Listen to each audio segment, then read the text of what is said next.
Here we are. Me and me. Why does this look so dark? There we go. Whew. All the zero people of the world. Blah. I had to figure out like when good times for doing this is, because apparently this is not one of them. Since oh, hello there, Caitlin Alba. There's somebody. Hi everybody. Okay, here we go. Oh my God, why is somebody calling? Hold on, I actually have to answer this. Sorry. Hi, Kathy.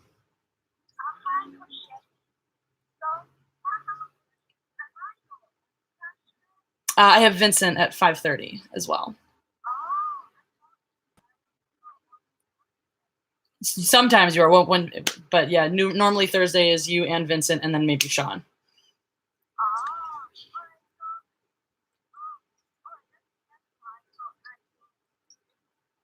Is that works best for you? Okay, I'll see you at 6 then. Right. Bye, Kathy. Bye. That's one of my fencing students. Sorry about that. That's one of my fencing students. She takes lessons with me, and we were just confirming her lessons. So that's important. Yeah. Hi, everybody. Hi. Sorry about that. Sorry. I probably should have like muted this or something. But yeah, that was business. Guys, no, bad fencing puns. Fencing puns are evil. We don't like fencing puns. I'm doing well. Hi, guys. My hair looks messy because the hot water is off in my building right now, and so I have not showered yet today. So I'm a little. I don't like it. Because my hair gets. Thing about my skin. Things about Jesse's skin is that it is it's very oily. So it's like you can see it's a little shinier than usual because my hair is like just be full of natural oils, hooray, which is great, except that you have to wash it every fucking day, otherwise it looks terrible. Like by the end of the day, and that's the thing is right now, okay, I could get away with this. This isn't so bad, right? But if I let this go in like 6 hours, it'll be like you could style it with the grease in the hair alone. So there's that. What's our connection like, guys? Give me some feedback on that. Hey, Jeff the Iron Wolf, what's up? I know we've had some issues with that in the past. I'm hardlined into my Ethernet today, so it shouldn't be a problem. If it is a problem, I'm gonna have some words with AT&T. It probably will be a problem. I'm gonna have words with them anyway. Good connection. Yay! Hooray for connection. So I titled this this live stream. Sorry, just working on my angles here. I titled it "Everyone's a Hypocrite." We'll get into that in a minute. Jeremy's live stream crashed twice today. A few moments before I came live. Oh, that sucks. He's been having some issues. Why is he live streaming so early? I purposely was like, I'm gonna go early because I know Jeremy usually goes a little later. But anyway, yeah, tell Jeremy to fix. I can't help Jeremy. He's beyond my skill to aid. Yeah. Oh, thank you, Phil, whatever that name is. Thank you. That's very sweet of you. News is going, wow, what's going on in the news? I don't know. Guys, Thursday's my sleep-in day, so I slept in, and then I came here. I haven't looked at the news, so if anything exciting. Well, I meant earlier than Jeremy's live stream. Jeremy usually goes live at 6 Central, which is 4 o'clock here. So I was like, that's probably when he'll go live today. And so I went live earlier, but I guess he's just trying to, make everything terrible. Yeah. So, Phil TMNT. Thank you. That makes it so much easier. Thank you, Phil TMNT. I was trying to pronounce everything as once because words in English. Yeah, I've been reading up a little bit on, I've been getting into like the intellectual dark web. You guys are familiar with this sort of, it's a bunch of people who do thinking thoughts. And, Ivan, hi, you're the best. I love you. Have you heard anything about the remake of The Last Jedi? I have heard about that. I have heard there's a Twitter thing and whatnot. Uncle Ethan lost his mind today with Chuck Wendig Twitter craziness. Ivan, I love that you're always here. Like, do you have do you do other things, Ivan, or do you just like hang out on YouTube and edit? Not that that's not plenty. I mean, certainly editing is a big giant time suck, but Ivan, Jeff is challenging you to a duel. I'm first though, so make sure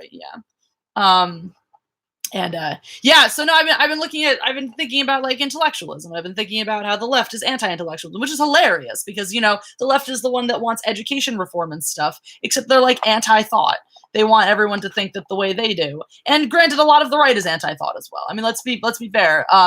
There's a lot of three-way battle. I'm really sneaky in a three-way battle, just so you know. I'm the one who like gets behind you and stabs you both in the back while you're caring about each other. We do that in Krav Maga. Sometimes we do a game called Shoulder Tag where you try to get in and tag each other's shoulders, and we'll do like a free-for-all version. And I just hang around the edges and sneak up on people and kill them because I'm a terrible person. Yeah. So, yeah. I am not 6 feet tall. I'm 5'7". Thank you very much. And I'm very sneaky. So thank you. Yeah. So I've been just looking at these schools, and I'm interested. I'm interested in getting more involved in this, and a little terrified by it too, because you look at it and you look at people like Dave Rubin, Eric Weinstein, and I actually have a list of people that I'm currently looking up and researching right now. And these two guys are a little more like Dave Rubin's is sort of he calls it like a classic liberal or like an ex-liberal, because he's been pushed out of that school of thought and that side of things. And then I know Eric Weinstein is a little more, and I also think it's really interesting. You have people like Ben Shapiro, who's very conservative, but also very outspoken against Trump, and took a lot of heat for that as well, which is like, I end up falling into a lot of respect for that. I disagree vehemently with a lot of what Ben Shapiro says. Not all, I actually agree with a lot of it. I agree with a lot of it, very, very much so. But he looks at a lot of things through a lens of Orthodox Judaism. And the thing about Orthodox Judaism, it is very sexist. That's just a lot of religions that their Orthodox states are. And that's not saying that they're bad or evil or terrible. It's just that Orthodoxy came about and when these religions were born at a time when it was very normal to treat a woman like a second-class citizen. That was just a thing that happened, and it was fine. And the problem with Orthodoxy is it just refuses to update. Hi, Electric Pokemon, is that it? PM? I don't know. Anyway, so thanks, John Vaughn. That's really sweet of you. So yeah, so oh hey Aaron, what's up? Yeah. Hi Matthew. Yay. I love all you people. You guys are the best. Anyway, so we're talking about the intellectual dark web a little bit and stuff like that. So I don't trust anybody cinematographic. That's why I'm still alive. Yes. So it's interesting because again, like I am very like I'm against Orthodox Judaism. I'm a Jew. I'm religious, not very religious, but I like the culture of it and whatnot. But I think Orthodoxy has a lot of inherent mistreatment of not mistreatment of women per se, but sexism. It has inherent sexism, and it does treat women like they're lesser and somehow evil and capable of leading great men and all men into sin. Which is my videos have caused you to get weird stuff on your YouTube recommended. Like what? What else is recommended because of my videos? I don't know. I'm curious to know about this. But Star Wars anthology movie getting canceled is a win. It is a win for us. The Star Wars getting canceled is definitely a win. But it's also at the same time they're still refusing to address the direct issue, which is of course the sequel trilogy.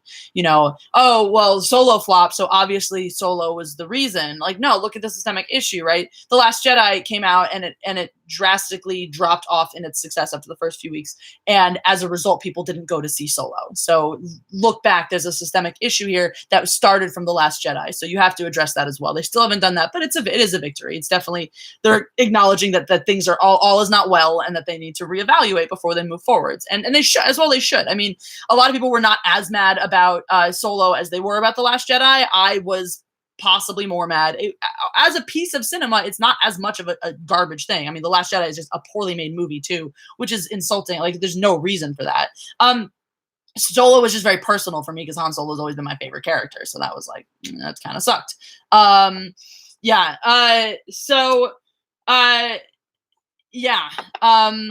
Terrible. People not admitting things. And so here's, I don't know if you guys caught me on the High Council the other day. That was fun. Anybody? No? I don't know what the delay is on my chat anyway, but High Council? Yay! Some people watched it. It was so much fun. It was really fun. We actually we got along really well. The chemistry kind of worked out nicely. It was a lot of fun. transgender videos because of my one video. Um, Wait, are you getting transgender videos if you watch any of them, or specifically if you watch the one about transgender people? Because that's really funny now that I'm just like getting. I hope it works both ways. I hope when people are like, let's watch videos about transgender people, it like links them to Meant to Offend, because that would be hilarious to me. So Judah, I'm not a master yet. I'm still a knight. I'm guesting at this time. As of Tuesday, I was asked to come back. This Tuesday. What's High Council? High Council is an amazing live stream that happens between Jeremy from Geeks and Gamers, Ethan Van Sciver from Comic Artist Pro Secrets, and Jeff from World Class Bullshitters that just talk Star Wars basically. And I was their guest this past one, and yeah, they were bouncing around the idea of having me come back and be a permanent fixture there. So obviously there was not, I was not 100% positively received. That's the people resist. We fear change. Apparently when Jeremy first came on, there was some blowback against him as well. So can you guys guess? I don't know if anybody read through some of the comments or any of the criticism. Can you guess what the number one criticism of me was? And it's hilarious. It's the funniest thing in the world, and you guys will find it the funniest thing in the world. But no, nobody can guess. Any guesses? I've not been recognized as master yet. I'm still a Jedi, but hopefully. Not drunk. No. Too loud. No. Too tall. They don't even show us on there. You're a whammon. You're getting closer. Getting closer. I think it's related to that. No video, so no hair. Nope, not that I talk too fast. I won't marry Cecil. They did ship Jesse and Cecil as well as me and Jeff. So not the voice, not the loud. Jeff, you're getting really close. Sure enough, it was tied to that too. SJW Mole, that's it. That I am secretly an SJW, come to the High Council to infiltrate it and be terrible. I was accused rampantly of being an SJW. Why? Mostly because of the fact that I can fight. And that came up. I mean, it was on my mind because it's just a thing I do all the time. And it's just funny. Because that's like, it comes up, they said you were too quiet. But yeah, no, and it's the thing. It's a fact of life. I train in Krav Maga several times a week. I know how to hurt people very effectively. And it was this whole thing. People were like, oh, she could never beat up a grown man in a fight. I'm like, do you understand how fighting works? It's not just about, I have better musculature and you don't. Like, dude, I am good at fighting because I train in fighting. Cry about it. No, it was funny. It was sort of coming up in jest in the fact of like, well, oh my God, there's a woman on the High Council, but like she's more of a dude than some of you guys. And everyone was like, no, oh my God, God forbid, a woman who's not a traditional, feminine, delightful little cupcake in the kitchen. We're all so afraid. And I was like, man, a proper lady can throw a punch. Damn straight. I was like, I was really upset to find that. And I'm not like 100% surprised necessarily. But I am a little bit upset that, like that, to find that faction of people exists, that's the whole thing is we're sitting here, we're fighting the good fight saying, guys, we are, Shogun comment deleted by Steve Shives. That's hilarious. I'm not a cupcake. No, unless I'm a cupcake filled with bees. Oh, Chuck, thank you. And a lot of people, Shield Maiden, there you go. A lot of people were like, it was overwhelmingly positive. A lot of people were like, please make Jesse a regular part of it. So thank you guys who came out and said it. If you haven't expressed this to Ethan, because I think Ethan's the one who this is his brainchild, I think. So he's the one who just sort of makes the decisions regarding High Council. Or maybe it might be Jeff, but I think it was Ethan. So if you can express that too, because the haters are very vocal. So if you guys like me on there and want cupcake bees, they do suck. If you guys like me on there and you want to see me back, let Ethan know, let Jeff know, let Jeremy. Jeremy loves me anyway. So, yeah, talk to them and tell them how much you love to see me on there, because then they will keep me. They'll know that the love outweighs the hate, which obviously it does, guys, because I jumped like 250 subscribers within 24 hours, which was amazing. So, U.S. Marine material. Oh, Jeff, that is high praise from you. So you have honey? Yes, it is a honey cupcake filled with bees. So cupcakes are small cakes. So that's good if you're just one of you and you just need a little cake, and then you can have a whole cake to yourself in cupcake form. But yeah, obviously like whole cakes are better because then you have it for days. Oh, I love you all too. guys, I don't know if you know this, but super chat is a thing I have. It's not that I don't love you if you don't give me money. It's just that I am poor. So if you feel like super chatting me, that's a really cool thing you could do. No pressure. I still love you all anyway. I'm trying to, catch your comments as best I can. I'm just saying that I'm broke. It's really cool. It's an exciting thing as much as I'm going to continue complaining about being broke until I'm no longer broke. I'm monetized, guys. What? And like, yeah, don't worry if you can't afford this. No problem. If you can't, send me a taco through Zero Chat. You can send me a buck and I can buy a taco with it down the street because I live in California where tacos are cheap. But yeah, no, if you know, so honestly, I still love you guys no matter what. It's just, I am actually moving in this space right now. I consider my job description fencing referee and YouTube personality, which is kind of exciting. And I am making some money, off of ad revenue. I'm making money off of super chats. Jeremy just is buying me a microphone and a better camera because I am, part of Geeks and Gamers and as such deserve nice things. And yeah, guys, if you haven't seen me I've been all of Geeks and Gamers lately. I've been trying to put up at least a video there a week. You can't super chat. Oh, that sucks. You can PayPal me though. I do have a PayPal. It's linked down below. So that's always a thing that is cool. But yeah, we've been doing, we're trying once a week now to get me, Anna, that Star Wars girl, Ivan, and, hi, Anthony. That's Tony. That's my boyfriend, guys. Anthony Agatani is my boyfriend, and we love him. I love him. You guys have to love him because I said so. I'm a hypocrite, JK. But yeah, one day I'll super chat you with my worst pickup line. I'm excited for that, Mandy, though. I do want that. Jeff, the Iron Wolf. Jesse, one day you and me live one day? Yes, Jeff, that would be awesome. I would be totally down for that. I would love to do a live stream with you. I think that would be really, really fun. Guys, if you haven't checked out Jeff the Iron Wolf's channel, it's really cool. He does awesome rants. He rants kind of like I do. His one about guns, it's like one of his first ones was about guns, and I think it's just incredible. One of the best perspectives I've heard on guns in the world. Tara Banana sends me super chats. Guys, thank you for showing me the love. Now I can eat lunch today.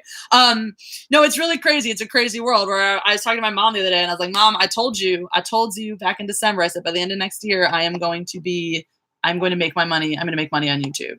And, she was like, that's nice, sweetie. And when I talked to her again recently, she was like, no, of course I believed in you the whole time. And I was like, I know you didn't. I know you did, but you, like, the way moms believe in you, moms think you can do anything and that you're the best thing that's ever happened to the world. But at the same time, it was also like, that's a cute dream. I don't know how any of the internet works. So, yeah.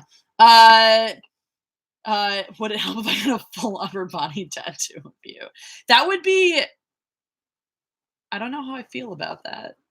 Like, kind of flattered and slightly disturbed.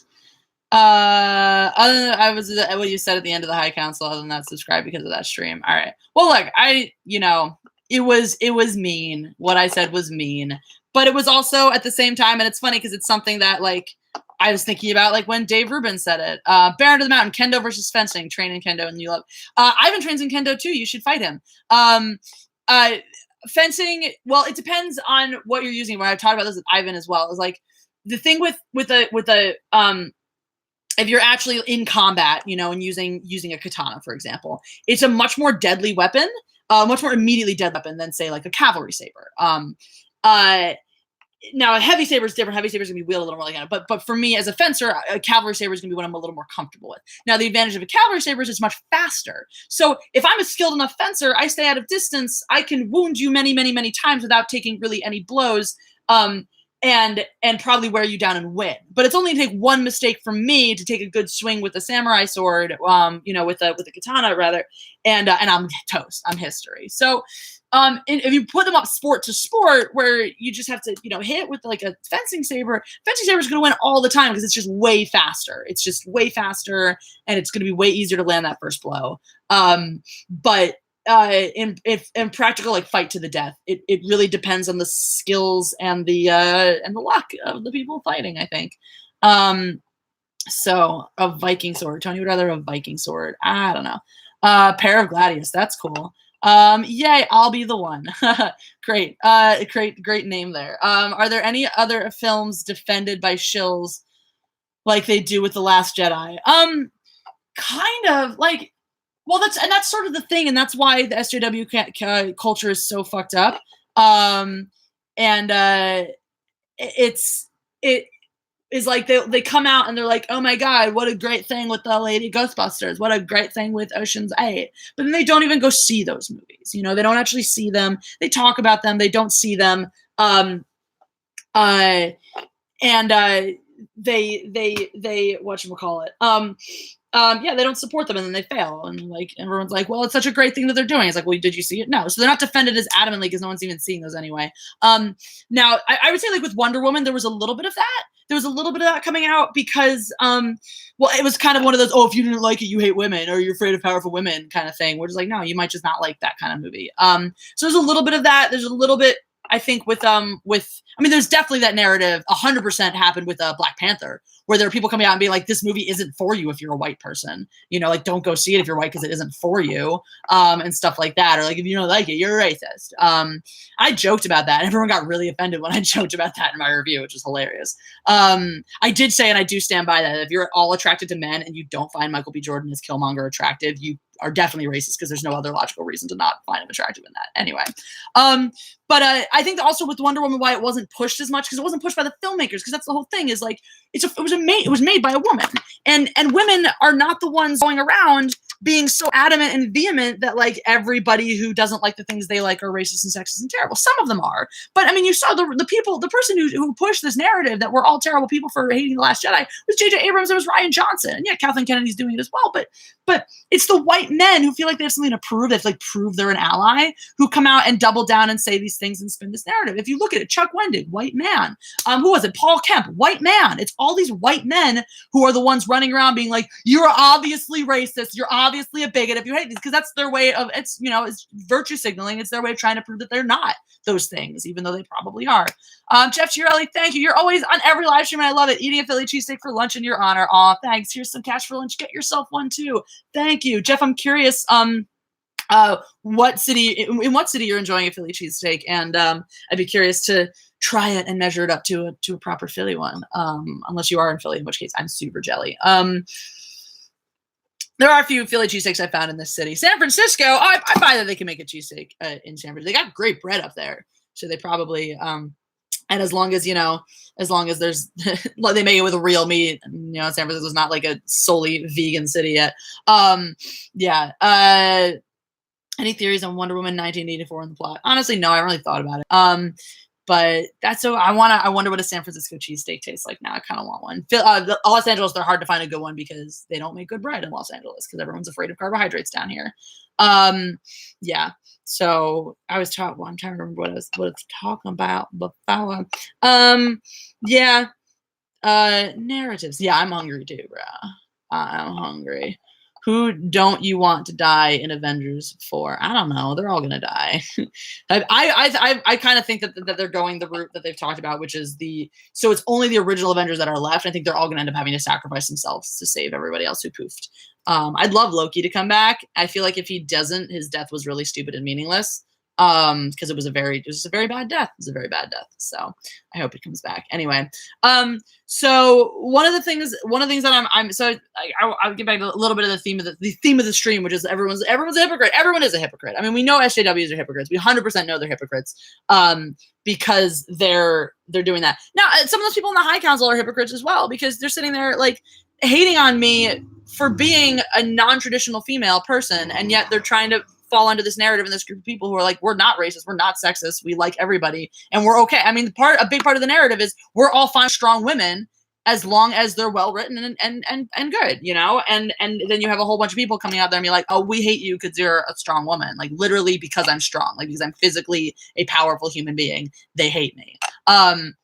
So yeah, and I shot back at them at the end, which was, you know, it was maybe over the line. But it was. I mean, it was done in jest. But the reality is, and what I said was like, for all you guys who hate me, I don't care. I'm more important than you. Fact. Fucking fact. Like, I'm not the world's most important person. I'm not a celebrity. I'm not anybody like, you know, super well known, but I have 14,000 subscribers on YouTube, and that's a lot more than most of those people do. So that's the reality, you know, and that does, yeah, in a way makes me more like, not, I don't say it makes my life more valuable. Thank you, Phil. I don't want to apologize to those haters. They can suck a dick. And that was the one guy even commented. He was the one who sent the super chat who was like, I hate Jessie. She's an evil SJW, whatever. And I was like, fuck you, dude. Like, what do you want me to do? Oh, you get to pay money because you paid money to hate on me. I just have to take it? Is that what you think? I don't know. Fucking no. That's stupid. Oh, bye, Mandy. Yay. But yes, that's ridiculous. That's like totally counter to everything. I am an SJW. Thank you, Guitar Heaven. Obviously, well, I'm female, so I'm obviously an SJW. I have short hair. Obviously an SJW. I'm not a traditionally girly girl. Obviously SJW. I believe that women should have equal rights to men. Obviously an SJW. Like, what? It's just, no, I know, Guitar. I know you are. That's why I'm being sarcastic.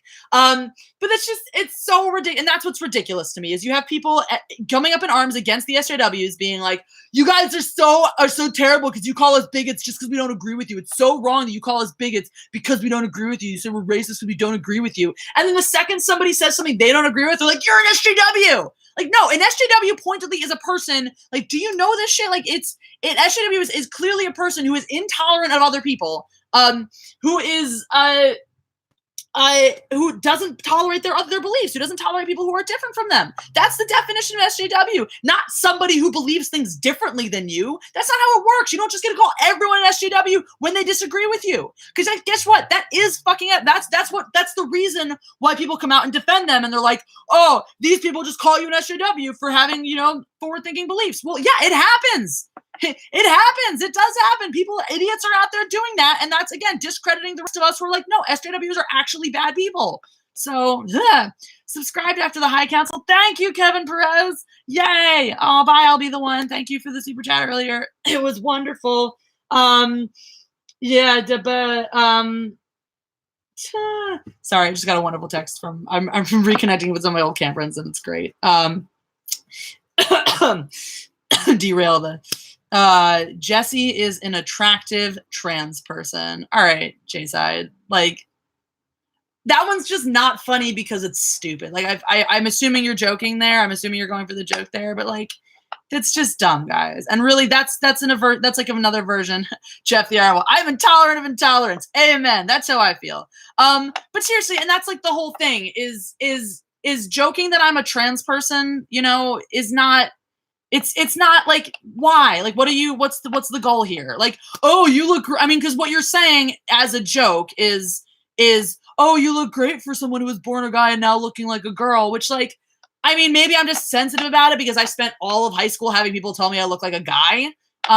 So it's not like, and that's the whole thing. And it's not cool for trans people either because, thanks, J-Side. And it's yeah, and I'm not trying to like go after you and be like, oh my God, no. I'm just trying to point out like why this stuff like is not whatever.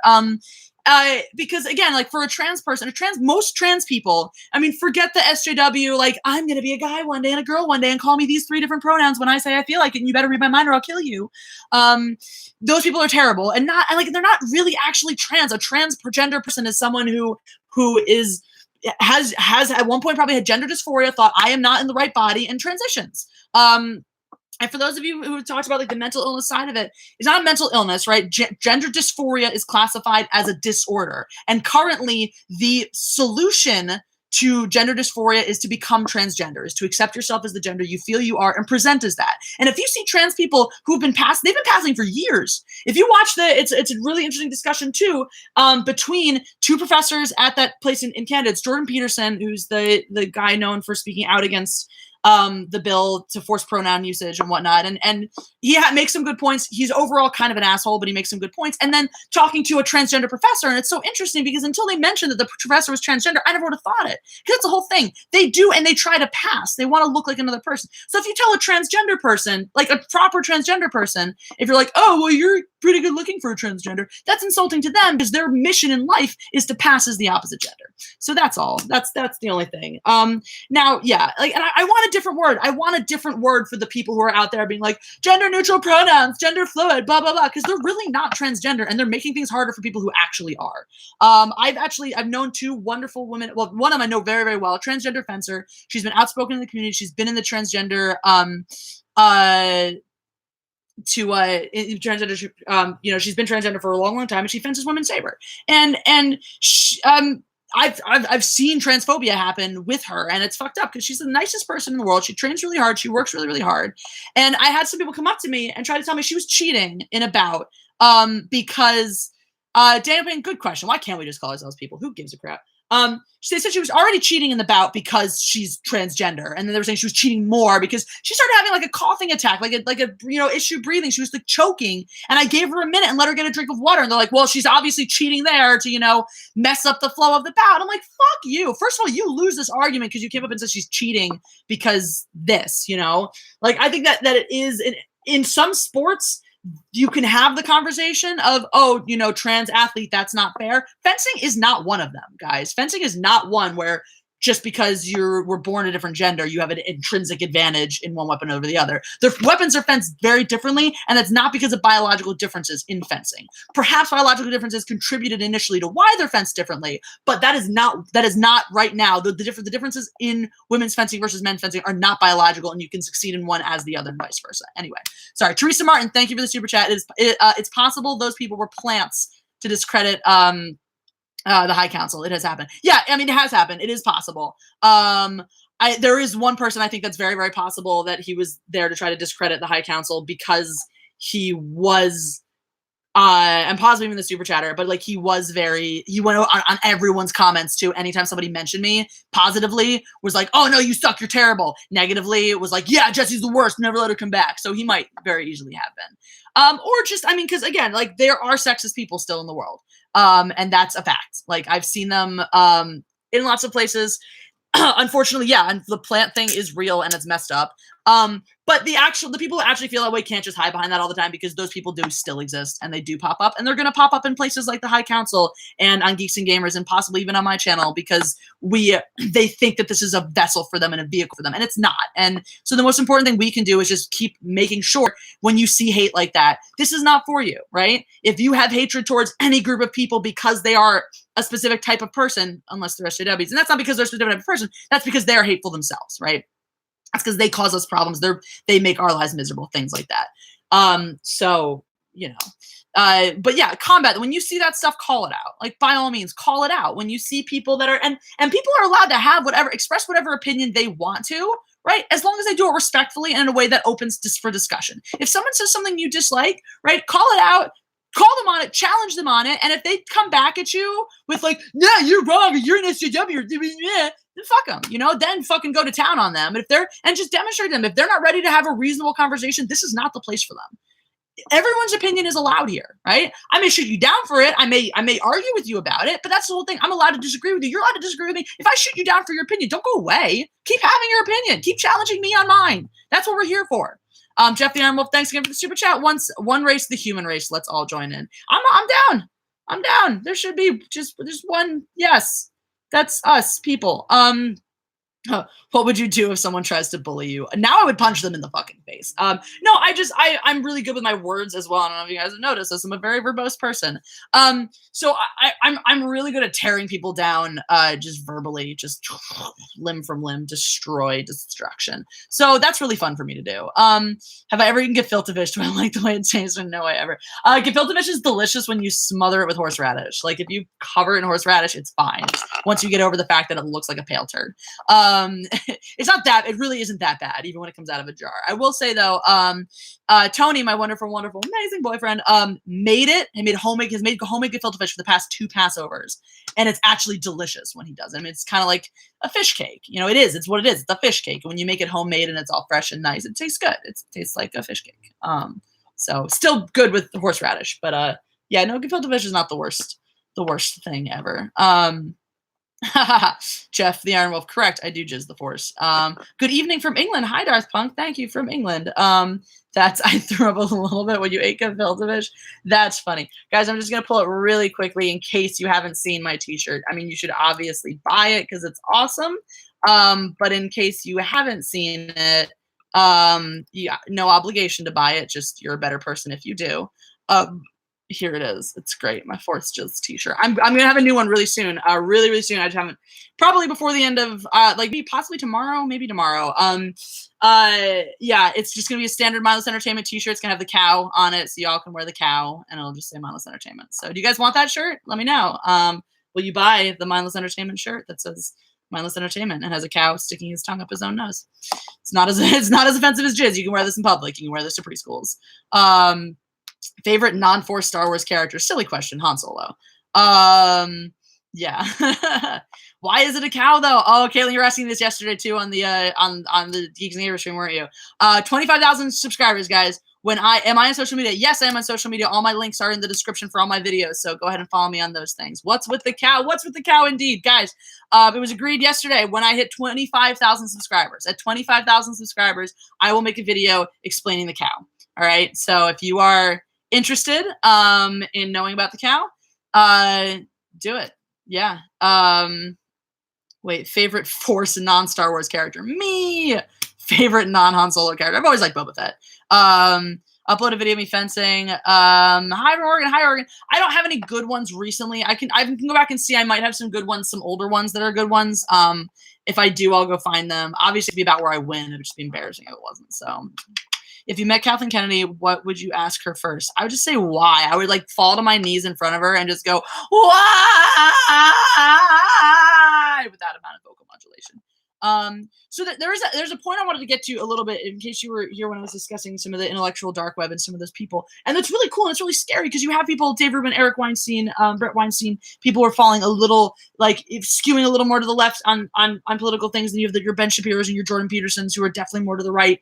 And even more people that I haven't even looked up yet. And getting together and they're having these discussions with each other and they're arguing and they're disagreeing and it's so cool. And it's really cool and crazy and inspiring and like a little scary too because I'm looking at that I'm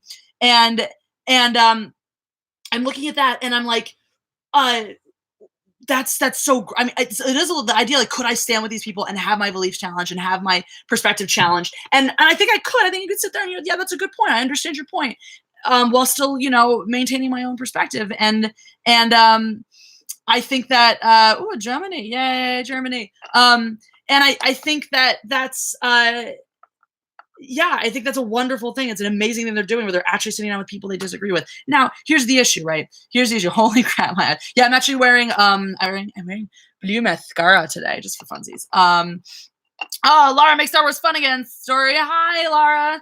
It's great to have you on here.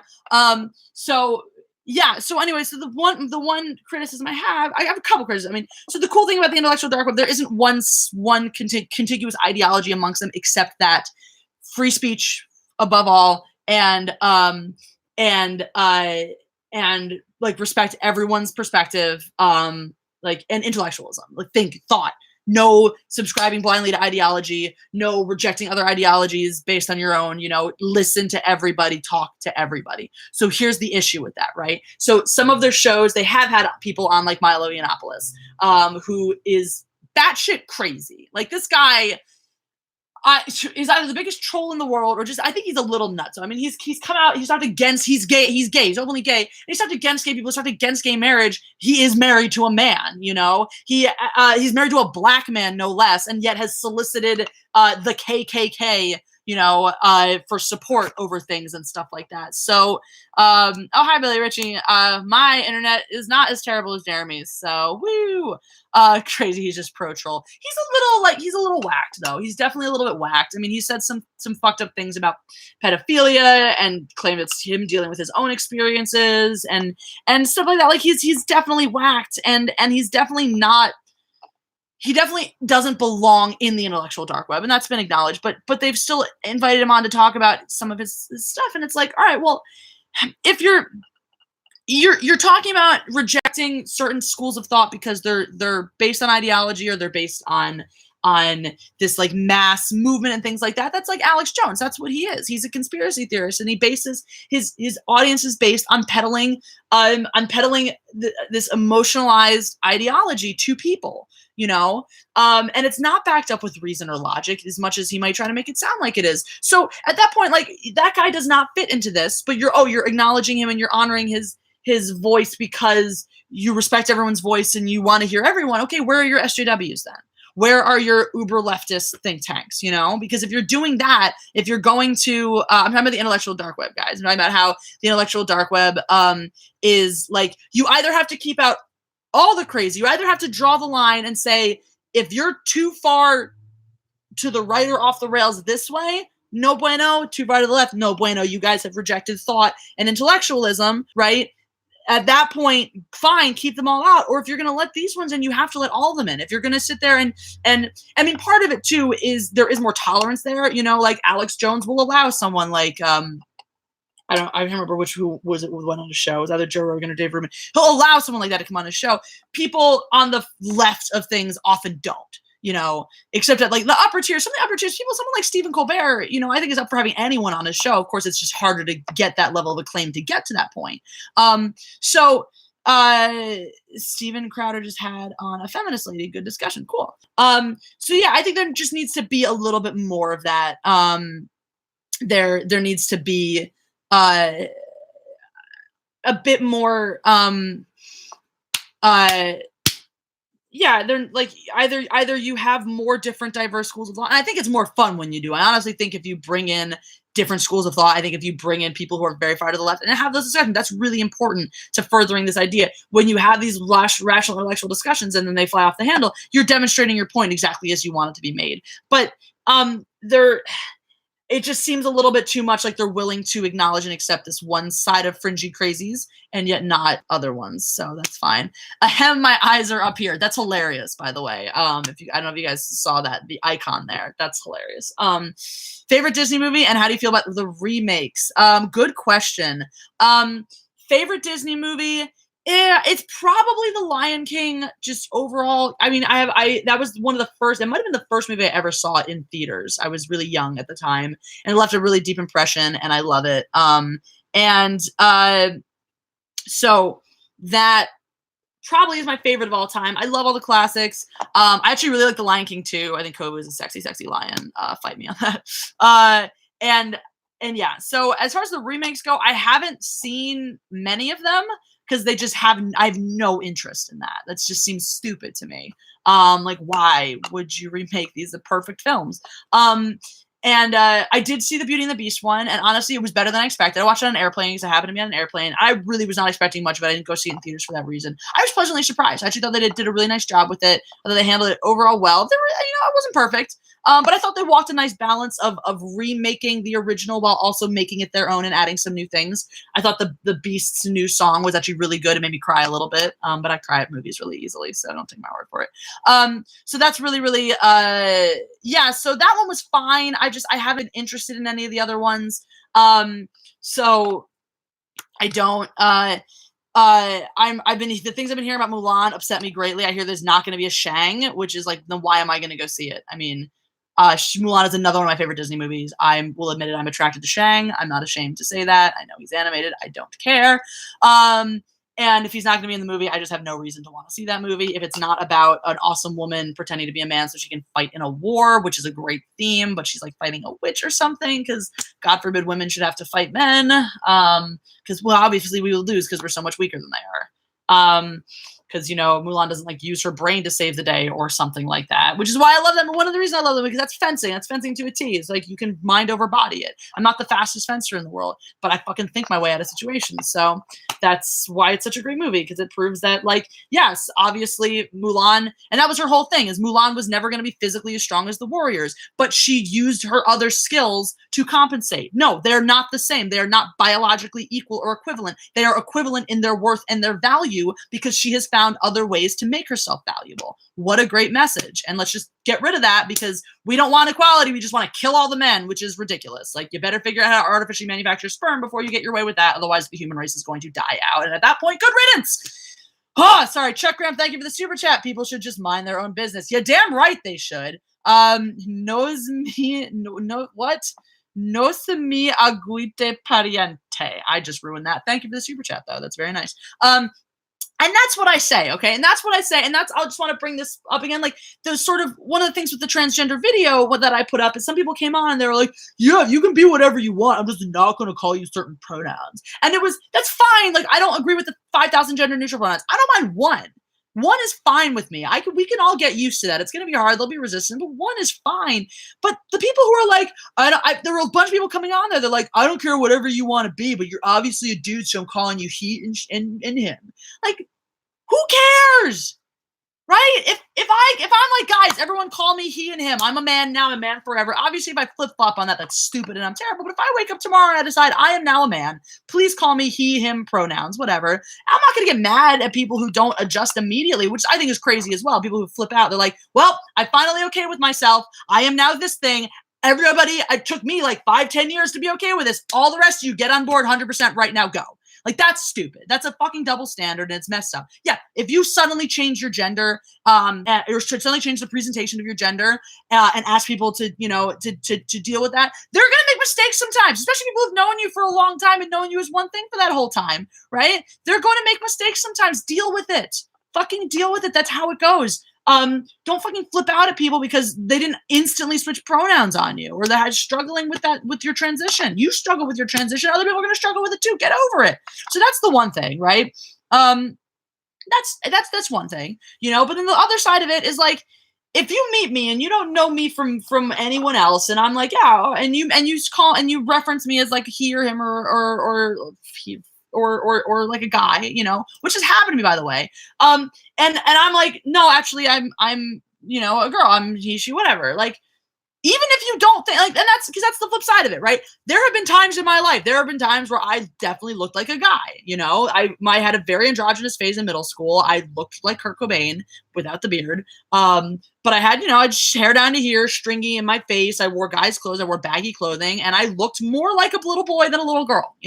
So by that logic, by your logic saying like, oh, well, I think that you're actually a guy, so I'm going to call you male pronouns, even though you're presenting as female, you're just a guy in a dress, blah, blah, blah, for someone who's transgender. What's the difference then between me looking like a boy when I'm 14 and people being like, well, you look like a boy, so we're calling you male pronouns, deal with it. I think you're a boy. I think you look like a boy, either prove me wrong or I'm calling you male pronouns. Like, what's the difference? What the fuck is the difference? There isn't a difference there. There isn't a goddamn difference. So if someone that you've never met before is like, by the way, these are my pronouns, fucking use them as provided they're normal pronouns. Again, I'm cool with one gender neutral, gender fluid one, right? That's fine. I don't care. It's easy enough. Who gives a shit? And then male, female. But if someone asks you specifically to use male or female pronouns for them, what's the big fucking deal if you don't personally think that's what gender they are? It is not up to you. It is not about you. Does it hurt you? Does it affect your life? Fucking call them he, call them she, call them what the fuck they asked you to call them. And then fuck off. Go home and be like, that person was not a he.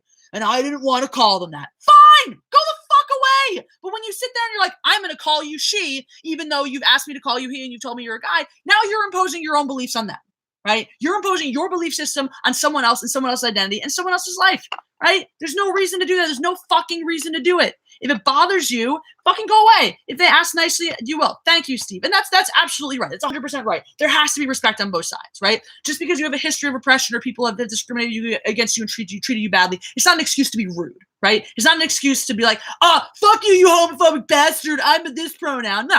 Like, or you better call me this or I'm calling the police. Like, no. That's fucked up. That's stupid. Just because shit has happened to you, that doesn't give you a right to be a dick. Nothing gives you a right to be a dick. That's just not how it works. So yeah, that's no. But if someone asks you nicely, be like, hey, excuse me, can you use this pronoun for me? Why the fuck not? Why the fuck not? Honestly, if someone asked me to use one of their crazy fucked up gender neutral pronouns that I've never heard of before, I'm gonna be straight up and be like, look, I'll probably mess it up. Like, I'll try. I don't care. Like, it doesn't hurt me. But I'm gonna fuck it up. And if you're not okay with that, walk away. Walk the fuck away, because you're asking me to do something linguistically that I have never done before. That's like teaching me a word in a new language that I've never spoken before and telling me you better get it right 100% of the time. If you mispronounce it, you're dead to me. Like, you're a bad person if you mispronounce this word. It's fucked up. It's fucking stupid. Anyway. Hi, as you can see, guys, I'm flying off here. So if you need me to read something, I suggest you use the super chat to make sure that you catch my eyes. Otherwise, I like literally it's not even like give me money, I need your money. I do need your money. But it's also like I just may not see it because you know me when I go. It's just I'm often la la la. Like why can't we just all like why? And that's the whole thing. I'm trying so hard to walk the walk, and it's fun. It's been really interesting and educational for me because this whole thing of like the political divisiveness right now, and I know so many people still who are like, if you voted for Trump, you're a bad person in the end. And I felt that way a lot during the election cycle because I was watching this guy come out and I was like, how could you in what universe could you believe this person should be president? I still feel that way. In what universe do you think that this human being is qualified for this office? Like, it takes more qualifications, and I learned this, right, by looking things up the other day. It takes more qualifications to be president of U.S. fencing. I bet you most of you guys didn't even know there was a U.S. fencing federation. Yeah, it takes more fucking qualifications to be president of U.S. fencing than it does to be president of the United States of America. So that's fucked up, and that should probably change. But anyway, interesting. I do want to read this one because Jordan Peterson says that the SJW idea that gender is pure social construct is actually really dangerous for trans people who also use preferred pronouns out of politeness, not force. Debatable, because in a lot of his discussions, he was kind of doubling down and saying like, no, I won't use the pronouns, even if because people were asking him like, if there's no law and someone asked you to use the right pronoun, would you use it? And he was saying no anyway. So I kind of have to, he said both things on it. And I'm kind of, a little bit skeptical, about some of that. And, so yeah, that's the whole thing. And that's where it comes down to just bouncing back. We'll come back to the politics issue in a second. But, again, if you need, takes more qualifications to be a truck driver than president. That's funny. Jesse Cecil 2020. Only if I get to be president, he can be my VP. So, all right. So, yeah. Back to the trans issue really quickly though. And that's the whole thing. Like when people sit there and they're like, you can't change your chromosomes, like biologically sex, blah, blah, blah. Like gender is a social construct, whatever. Like, the whole thing is, it all is a social construct. It is a social construct. Like, yes, there is a biological difference. Women have an XY chromosome, men have an XY chromosome, women have a double X chromosome. That's biology. There are physiological differences. There's hormone differences between people. There are anomalies that occur rarely, but they do occur. The fact that a person with two X chromosomes can reproduce, the fact that makes them female is a social construct, is determined by us and our language and our ideals. Yeah, that is, I don't know about triple X, but there's an XXY that's called Klinefelter syndrome. It's very interesting. But yeah, like the fact that we've determined that a female person is these things, that is still a social construct. That still is, like, everything is a social construct, guys. Time is a social construct, right? The passage of it, sure, you can see evidence of it, but like how we measure time is a social. Everything is a social fucking construct, right? Bye, Rhaegar Targaryen. Also, I think it's really funny. You were super chatting on the High Council the other night, and Ethan cannot pronounce Targaryen to save his life, and it's hilarious. Yeah, so everything is a fucking social construct, right? And just the prevailing thought says these things make you female, these things make you male. That's what most people have agreed on and decided upon.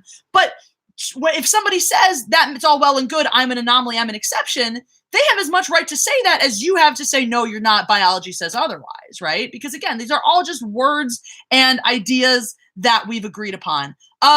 Maybe Trump is not a good president, but he's better than Obama. I disagree with that statement. I don't think Trump actually does anything as a president. I think he just wanders around, fires his mouth off. And I think actually he's done some very, very dangerous things. Like, there are things that Obama has done you may not agree with. And now something to remember too, by the way, this is a really important thing to keep in mind with presidential succession. Very important thing to keep in mind with presidential succession. And this happens, and because Republicans are so much better at controlling their own narrative than Democrats are, this is the thing, like, the Republicans are so much better at controlling narratives than Democrats. What happens is there are so many things that one president does that don't really take effect, or you don't see the larger impact of it until way down, right? Until way down the line, right? So, that's just a thing, right? And again, because Republicans are better at spinning the narrative, what they're really, really good at is taking the failures of their prior president, whoever was in office, right? Taking their failures, and not saying most presidents, there are very few presidents we've had that have had no triumphs and no failures, that have done no good things and no bad things. And, I know there's a lot of people that feel differently about Obamacare and stuff. But the fact is, without the Affordable Care Act, I would not have healthcare right now. I would not, and I need healthcare because I stopped a car with my hand last year. That's the thing that happened, and I still have ongoing issues from that. I have tendonitis in this hand now because of that. It's a year and a half later, and I don't have the money. I would not have had the money to continue going and seeing healthcare providers and doing this. I would probably be out of work because I wouldn't have had gotten the care I needed. And I do things with this hand. I coach fencing with this hand. I need this hand. I would have lost tons of money. I would have lost my business. But because I had the Affordable Care Act, because I had access to healthcare, I can get this taken care of for very, very cheap, and it's very nice. So yes, there are fancy. No, I stopped a car with my hand. So there are that's a great thing. And did it have its drawbacks? Yes. Some of it was an imperfect system. When new big plans like that are implemented, there are usually a lot of kinks that have to be worked out. Something to keep in mind as well is that because the Republicans were so very against it, there were things that they forced into it that actually purposely to sabotage it, purposely so they could come now and say, let's get rid of it, let's repeal it, fuck this shit. This was terrible and didn't work. Just like you have people going around right now pretending to be racist and claiming that, we're all racist because of them. That happens. It happens in the world. It's a great tactic. It's a fucking amazing tactic. But the reality is that those are things that happen. If you go back and look through the history of the bill, there were provisions Republicans put in there or forced to get taken out, purpose with the sole intent of sabotaging it so that it wouldn't work as well. So that when it failed, they could say, "See, Obama sucks." Democrats don't do that as much because they're just not as good at things, which is why they can't, stay in office. And that's the thing. Like, I don't like either party, guys. I don't like either political party. So, but one of the realities that happens, right, is you have positive things that happen. And so any of the negative issues that came out of the George W. Bush administration, there were like the whole recession and things that happened in 2008. This came out of, and this is not Leslie W.'s fault, but there were the housing collapse and the recession, right? That happened in 2008 when Obama was elected. Obviously, he's not responsible for that, right? But he did inherit that mess. That was a mess he then had to clean up. So a lot of his presidency gets tainted, right? By now he's having to clean up this mess and he can only do so much. So people hold that against him. Did he make mistakes? Yeah. I thought he was he was a fucking pussy as a president for most of it. His last year was hilarious because he just didn't give a fuck anymore. But for a lot of it, I thought he was way too nice about so many things. And I thought that's why so much of his legislature fell horribly short of the mark, because he was just trying to make everyone happy all the time or find the middle way through. And it just didn't work. There's some things, it's got to go one way or the other. You can't half-ass it. I thought he half-assed a lot of it. And that's why things didn't work. Now, the rise in the economy, the turning of that around, the lowering in the unemployment rates and things like that, those things all happened. You saw some of those numbers spike right away when Donald Trump came into office, right? He was not in power nearly long enough to be able to take credit for that. And yet he did. He has successfully taken credit for so much of that. He has done absolutely nothing to actually affect those things and make those changes. Like, people are crediting his tax code. Most of that tax code hasn't even come into effect yet. Guys, like, most of those provisions don't even affect us until we file our taxes next year. All right. So no, that has not done anything yet to bolster our economy. Like, that's the whole thing is they're just taking credit for this and that and the other. So it is impossible to say, I think, who the better or more effective president is until he's done his time, until he's done his tenure, and you can actually look back and you can see the long-term results, right? His tax code has provisions that expire. Okay, when they expire or when those things change, what happens to the economy then? Does it stay on the rise, on the up and up? If so, great, wonderful tax code, good job. Or does everything implode? In which case, nice try, dude. We're going to remember your tax code fondly while you were in office, but then it all fell out. Again, these are things you don't know until we get to them later on. Gabriel, I'm not going to say your name nearly as nicely as Ivan did last night. Gabriel Chavaria. Thank you for your super chat. I'll take popcorn, extra buttered, and new speakers. Am I blowing out yours? I'm sorry. Yeah. I do not know what I love this. This is my favorite, right? This is my favorite. Is immediately the second I say things people don't agree with, discredit. You don't know what you're talking about. You're uneducated. You are uninformed. Really funny when that happens. Yeah, no, I'm pretty sure that it's a fairly solid statement of fact to say that a lot of major legislature takes many, many years to feel its full effect. And in order to understand What that is, you actually have to wait time, observe it from a distance. I think that's a fair statement, and whatever. I agree. Jake Zeiss! What's up, Jake Zeiss? I'm assuming you are the Jacob Zeiss that I know. That's really exciting. Hi, welcome to the super chat. Did I hear the news? What news? What news? Tell me the news. Tell me the news. Tell me the news. I'm waiting. When you know you have a big paycheck coming, you may be frivolous with the funds you currently have. The market is the same. Yeah, yay, Jake Dice. Yes and no at the same time. Like that's you don't. Jeff the Ironwolf, thank you. Jesse, take more money, get more subs because of you. Yay! All right, Jeff, guys, so go subscribe to Jeff the Ironwolf. He is wonderful and gives me money. So, LAFC is trying to run the SoCal division. Well, that's terrible. Well, that's some fencing news for you guys. We have a wonderful, weird little fencing world.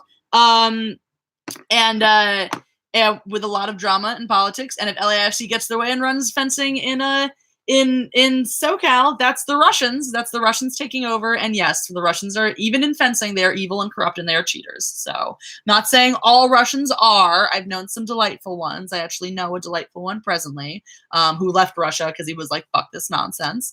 But no, not Grumman, please. But yeah, the Russians try to run the fencing world too, and they do it just as corruptly as they run everything else. So no, I don't want Alex Grim as a bad person and fencing world. Anyway, yeah. So just Vladimir Putin is evil. No, like Vladimir Putin has definitely bad people working for him too. So a Russian made me try spinach in an omelet. I don't know if that's a good or a bad thing for you. I personally don't like spinach in omelets or on pizza. I like my opinion on Bernie Sanders. This will be fun. I like spinach if it's like really nicely sauteed with a lot of garlic and butter, or creamed is acceptable, or fresh, and otherwise spinach can suck a dick. I am drinking your mom's tears. No, I'm drinking water. It's just water. It's agua. It's agua from my fancy cup that keeps agua cool. Bernie Sanders is just the left version of Trump. He is 100% like, he's going to say what he thinks. He's going to do what he wants. He doesn't give a crap what anyone else thinks or says. He says the word damn in his speeches far too often to be a respectable politician. But that's okay, because our president has a much smaller vocabulary. That's okay. The difference, I will say, I think Bernie Sanders is a much more intellectual person than Donald Trump is. Donald Trump is not intellectual. Donald Trump knows 5 adjectives, and he reuses them over and over again. I can't listen to him talk because it's just that I can't. Like, he's too stupid. His vocabulary is too limited. I'm a person who says I have used more words in the past, like more different words in the past hour and 2 minutes of this live stream than Donald Trump has ever uttered in his entire life. All right. Can't do that. Bernie Sanders knows more words than Donald Trump, definitely has a bigger vocabulary, but he's just, I mean, like, he's no different. He's just as narrow-minded. He is just as prejudiced. He's just as like off the rails in a lot of ways. Like, he doesn't give a shit about what America wants or what it needs. And this is the thing, you can see this very, very clearly. His little political utopian ideology works in Vermont, because Vermont is a very specific microcosm of a place. It's got a lot of liberals. It's got a lot of conservatives, actually. People think of it as a very, very blue state. There are a lot of conservatives, but it's very homogenous. There's low population density, so everyone having guns is not a big deal. You know, that, and the fact that he was bought up by the NRA is why he's pro-gun. And yet everyone kind of, because it's very homogenous. There's so little diversity. I went to college there. Like, this true story in Vermont. Okay, if you went to Bennington, and it was really weird because on campus, like, we had more African students than African American students. So African American culture was very, very underrepresented on our campus. And the only time you ever saw Black people in Bennington proper, it was like 3 a.m. at Price Chopper, or like the gas station. It was crazy. It was like, I don't know, where do these people live? And they were all weird, stereotypical looking like hill folk, right? But they just all happen to, apparently the only Black people who choose to live in Vermont are hill folk. So that was the reality. That's what you saw. Like, almost never did you see just like a normal African American person in Vermont, right? So you don't have the same kinds of racial and like Mexicans, forget it. The best Mexican restaurant in Bennington was Chili's, you know? So you didn't have the racial diversity that led to, that leads to these sorts of different kinds of conversation and issues. You had this happy little political utopia, and so that makes sense for Bernie Sanders, but like it doesn't make sense anywhere else. Gabriel Chavarria says, in politics, the truth lies in the middle usually. Very wise, very, very wise indeed. So yeah. No, but that's so Bernie Sanders he's just the way Trump comes at everything through his little narrow worldview of reality television and business and whatnot. Bernie Sanders came through his narrow little worldview of, happy utopia stuff. Sorry. I'm planning to go see Jurassic World tonight and to make sure I know when to go see it. Yeah, so they're both stupid. Anyway, who would win? Judo Putin or some YouTube Muay Thai bot? Muay Thai boys in the High Council chat. Well, Muay Thai beats Judo for sure. Like Muay Thai, that's it. That's like, I love Muay Thai because it is close to it's not the same as Krav Maga, but it has some of the same principles, like fuck bitches up. Like it's about fucking bitches up. So my money goes to Muay Thai. That is one of the more badass forms of martial art that's out there. That's definitely one of the let's kill people ones. Yeah. So indeed. Yeah.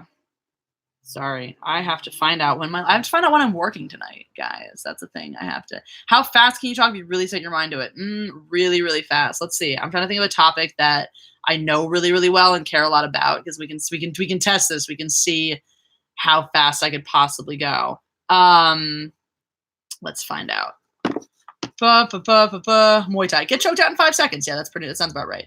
Star Trek. I don't know if I can. I teach fencing. I give fencing lessons. I teach children how to fence with things. So fencing. I can talk about fencing. Ooh, I can talk about the fencing world. I can talk about fencing drama in the fencing world. Let's go. So this is asshole French guy named Jerome Guth, and I've talked about this in other live streams previously. So if you've heard this before, don't worry about it. But he's a total fucking dickbag. He sits in your strip and he just yells at you and screams at you, all sorts of things. And I was refereeing one of his kids, and he was saying some stuff to me about how he didn't agree with my calls. So I told him to basically fuck off. But I said, take your hanger somewhere else, and he took offense to that. So he went off and he filed an ethics complaint against me. And the ethics committee found that I was guilty of it, even though he wrote this two-page diatribe about my character. It was really, really fucked up and really messed up. But he did it and he got his way, sort of. And I filed an appeal about it, and I brought his attention to light, and I talked about how he's a bully to everyone else, and I cited a bunch of bully things. And now the entire referee commission is going to file a bullying complaint against him. The end. How was that? It felt like I was on fast forward. Is that what it sounded like? Because it felt like I was on fast forward. That's ridiculous. Holy female version of Ben Shapiro. I take offense to that. He's a little bit he's a little bit whinier than I am. Even talking that fast, but impressive, most impressive. So yeah, so I hope you caught all of that. If not, I think I said it all in another live stream somewhere else. So can you talk as fast as John Rashida in the Micro Machine? The biker machines. I don't know who that is, but so maybe. How much caffeine do you drink? Really not a lot at all. I most days have zero caffeine ever. I don't need it. It doesn't serve me. Religious Sheldon Cooper. Yeah, he kind of is though. That's such a good comparison. Ben Shapiro is the religious Sheldon Cooper. Yeah. Yeah, if I ever have a woman's portrait tattooed on my entire upper body, it will be you. All right. New beer. Good. Cocaine's a hell of a, never tried that either. I have had caffeine overloads where if I drink too much espresso, I start jittering, and I do go even faster. It's weird. Blood transplanted so I can wake up in the mornings. It won't help, dude. It will not help. I'm not a morning person. That does not help me at all. When I get if you see me sometimes in the mornings, I'll just be like for hours, and I'm like, it's morning. People will be like, it's 2:00. It hasn't been morning for 2 hours, and I'm like, I don't care. It's still morning. So, where have you been? We just discussed that I don't drink caffeinated beverages almost ever. I'm just like this. Hooray! It does take something out of me though. It does take some energy out of me. Whoo! We've been going for an hour. We could keep going. We could keep going, or we could stop. It's fine. Favorite actor? Who's my favorite actor? I love Robert Downey Jr. I don't think he's the best actor ever. I'm really into Michael Shannon these days. I think Michael Shannon's insanely talented, very transformative, just unbelievably good at everything he does. I fucking love Michael Shannon. Should I ever ship Phasma and Kylo? No. Ready Player One. I did see Ready Player One. I do like it. Ready Player One is, I enjoyed it a lot. It was a lot of fun. It was just an entertaining, great movie. It wasn't trying to give you some crazy message. Just your normal themes about being yourself and like you are enough and yay the little person. You know, it was nice. How I feel. I don't like the DCU. I think they've done a shit job with the movies. Wonder Woman is definitely the best one they made so far, and I didn't even think it was that great. I thought it was fun. I enjoyed it, but is Superman a Ready Player One? No, I don't think he is. I don't remember him being there. But favorite Avenger, actual event is Tony Stark. I just great everything. Favorite movie franchise besides Star Wars. I'm really partial to Lord of the Rings. I really love. I hate the Hobbit movies. I hate what they did with those. They're terrible. I do really like the guy they cast as Thorin Oakenshield, but aside from that, why did it have to be a trilogy? Why couldn't you just have made a movie that was true to the book and did a good job? Like, what a blessing. I mean, the Lord of the Rings could have been better because they could have been even longer and have more stuff from the book in them. And The Hobbit is a tiny little book. You could have put everything in that book into 1 2-hour movie. Why not? Why not sit down and just make that book into a beautiful visual representation of itself? Why not? What's the problem with that? Nope. We got to have all these crazy extra aliens and shit and start bringing in these ideas that weren't even there. Like, why? There's no reason for that. No fucking reason for that. It would have been a much better movie if they had just stuck to the truth of things the way they did in the original trilogy. I love the Lord of the Rings trilogy. I think it's just masterful. Favorite Marvel villain, Loki. Well, Loki, but also Thanos. I'm like definitely in love with Thanos. He is good. He is hot. And not physically, like not visually, but just like his power. I'm attracted to his power. I like good villainy, and he's good villainy. So there you go. General Hux. This is Hux. Thank you. Thank you. Pick a superpower. I can't tell you that because I actually have a video to do that's going to be up within the next week. Somebody has asked me on Patreon. If you guys join my Patreon, if you at a certain tier, you get to suggest videos for me, and one person asked me pick 3 superpowers and my superhero name. So that is coming to you. That is definitely coming to you within the next. What was that other superpower I was going to pick? Okay, yeah, that one. Cool. That's coming to you within the next week. So I was thinking about the video. I need to make it before I forget everything I decided on. So would I rather be invisible or be able to fly? I'd rather be able to fly. I think that's really cool. That's good. The audio is kind of getting messed up. Anybody else having issues with audio? Audio issues. Voice warping. Audio's back. Cool. Stupid internet. I'm hardwired into my Ethernet. There should not be issues, and yet there are. Cool. Glad we're back. Not as bad as Ethan's that time in the High Council, I hope. So sound like exorcism demon. That must have been terrifying for all of you. I apologize for that internetal glitch. I am a robot. Yeah. Passion about Star Wars. Ever played Knights of the Old Republic games? I haven't really. I wasn't doing a lot of gaming at that point when they were coming out and stuff. Cyberfrog was hacking you. No, Cyberfrog, no. Yeah, if you guys don't know about Cyberfrog, it's a new comic Ethan Vance Diver is creating. It's got an Indiegogo, so you guys should do that. You should also definitely get the Force Jizz shirt. Guys, I'm coming out with a new shirt, like possibly as early as tomorrow. So you should definitely get that one also. If you don't like this shirt, definitely get the one with the cow on it. So, all right. I'm all that ranting. I'm just like, so if you guys have any requests, if there are any things you want to hear from me or you want us to do before we peace out on this lava stream. I have not seen Tron Legacy, actually. Wow, it's amazing how I just go from like, yep, we're on, to like, I'm tired. Let's take a nap. Stoked about Fallout 76. I just don't play a lot of video games, guys. I'm sorry. If I had more time, I would. If I could create an alternate universe that I could step into and freeze time, I'd play all the video games. Favorite DC villain? I don't know.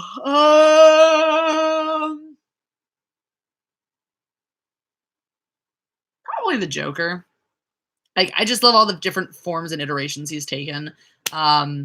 Yeah, and Batman's the DC character I know the most about, so I'm not as versed on. I know like some of Superman's villains. Some of Superman's villains are pretty cool. But yeah, no, I like the Joker, and I think I always prefer. I mean, anybody who challenges Superman has to be insanely powerful in some way. And the thing I like about the Batman's villains is that they're a little more psychological. A lot of times, the Killing Joke needs to be made. Yes. So, yes. La la la. La la la. La la la. Any questions? Why did you start this while I'm at work? Because Sorry, I don't just consider you in my everyday life choice as Hocticus. I try, but I don't. Am I going to be at the Star Wars Celebration meetup? I've been told by Jeremy that unequivocally I will be. So, yeah, we're going to make that happen. Yeah.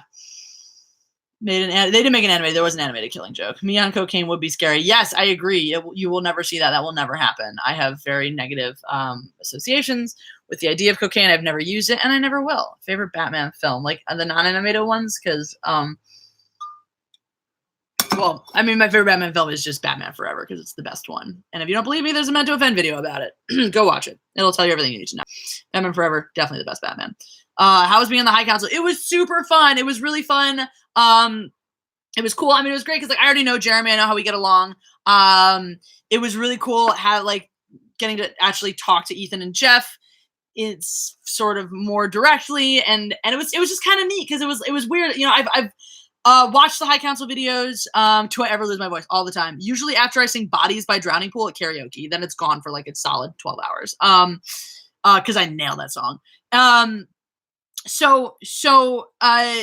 Yeah, no, it was just really weird because when I listen to High Council videos, I always think of like, what would I say? You know, because we listen and you're like, oh, that triggers this thought in my head and blah, blah, blah. So it's really cool getting to like say it out loud and have people respond to it and stuff like that. It was really, really fun. Let's do a karaoke stream. That would be fun. That would definitely be fun. Yeah. Why not? Well, Marcus, you're not the only one who gives me money, bro.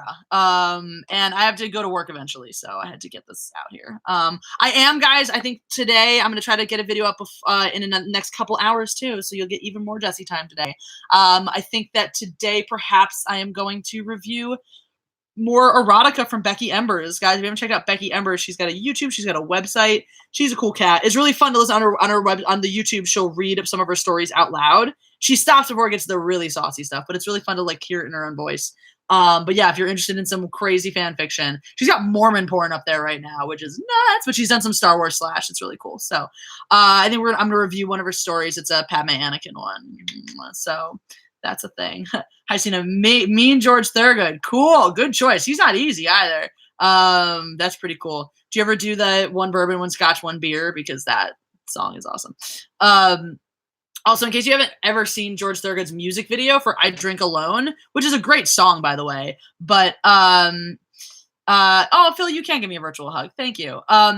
But the whole music video for him drinking alone, he drives up to a gas station on his motorcycle and just like smokes a cigarette at the gas station like you do when you're George Thorogood, and then goes into the bar that's also at the gas station and just starts drinking alone. And during this entire song is like basically making out with his glass of whiskey. Oh, Robert Lombardo, that's cool. And so he's making out with his glass of whiskey the whole time. And then this chick comes in and starts like hitting on him and trying to get with him. And he's just sort of blowing her off and eventually just gets up and walks out. And at the end, turns around in the doorway and is just like, I drink alone. And it's the greatest thing ever. So go watch that music video. Yeah. Mormons with Amish. I'm sure that Becky would tackle Amish porn if you asked her to. She's pretty crazy, especially if you like paid her commission. She would write you some Amish porn. Have to go to the gym later. All right, you. My gym day was yesterday. And by gym day, I mean my Krav Maga day, where I run to Krav Maga, do a bunch of classes, and then run back because I do those things. Yeah. So layers. So yeah. Lord and Savior C3PO. It is. I've always wanted to use the "it is against my programming" excuse for. I do sometimes. I think it's really fun. What a great line from the originals, though. It is against my programming to impersonate a deity. Like, what a great line. What a great line. I haven't The Last Jedi yet. No, he sent it to me last night, though. The whole thing of his rough cut so far. So the next time I get a solid chunk, couple hours, I am gonna dive into that. And yeah, I'm really excited to see what happens there. So best character in Batman Forever. Ooh, they're all so good. Tommy Lee Jones' Two-Face is so great. I mean, I love Jim Carrey's Riddler. Probably the Riddler by a little bit, but man, how long have I lived in Cali? Almost 4 years? Almost 4 years now. Almost 4. It's been almost 4 years. Yeah, it'll be 4 years in September. Woo! John Wayne or Clint Eastwood? I think that Clint Eastwood sustained better. Like, I think he's a slightly better actor a little bit.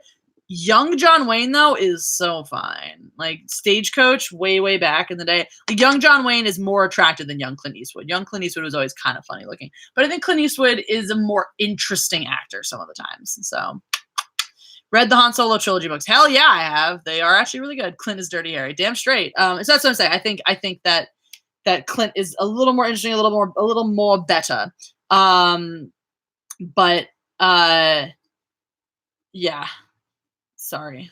I'm just planning my lesson schedule for the day because I'm just doing other work. I'm multitasking here. Yeah, favorite DC animated movie. I haven't really seen a lot of their animated movies, so I can't really speak to that one. Uh,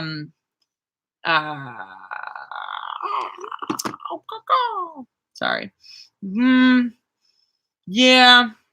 You guys have any other questions? Any more things? Anybody want to send me super chats so I can eat?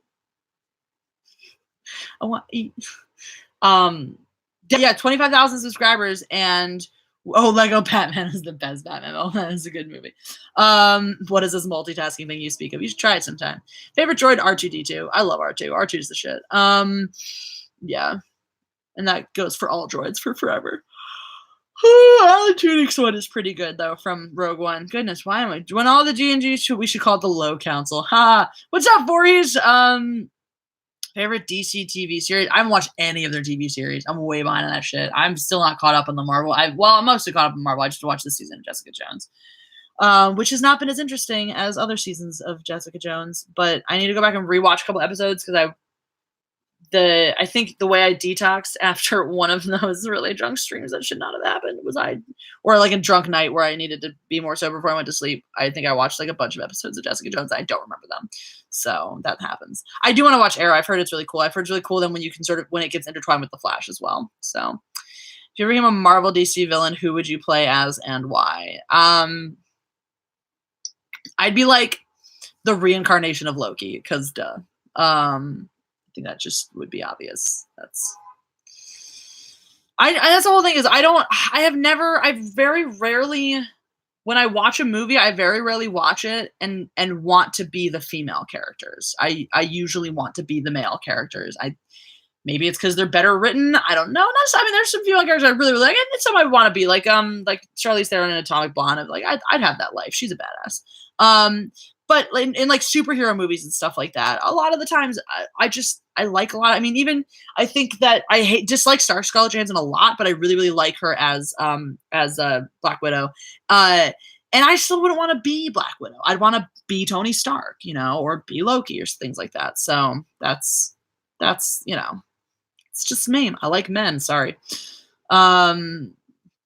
Voorhees, thank you. And I love when you guys do disagree. Disagreement is great. That's where it happens. Watch any British TV shows? Not really. I saw some of Vicious. I want to watch all of it because it's hilarious. And like I don't think I'm caught up on Sherlock Holmes anymore, but I like that one too. You weren't notified. Fuck YouTube. YouTube, you're a bitch. Notify people.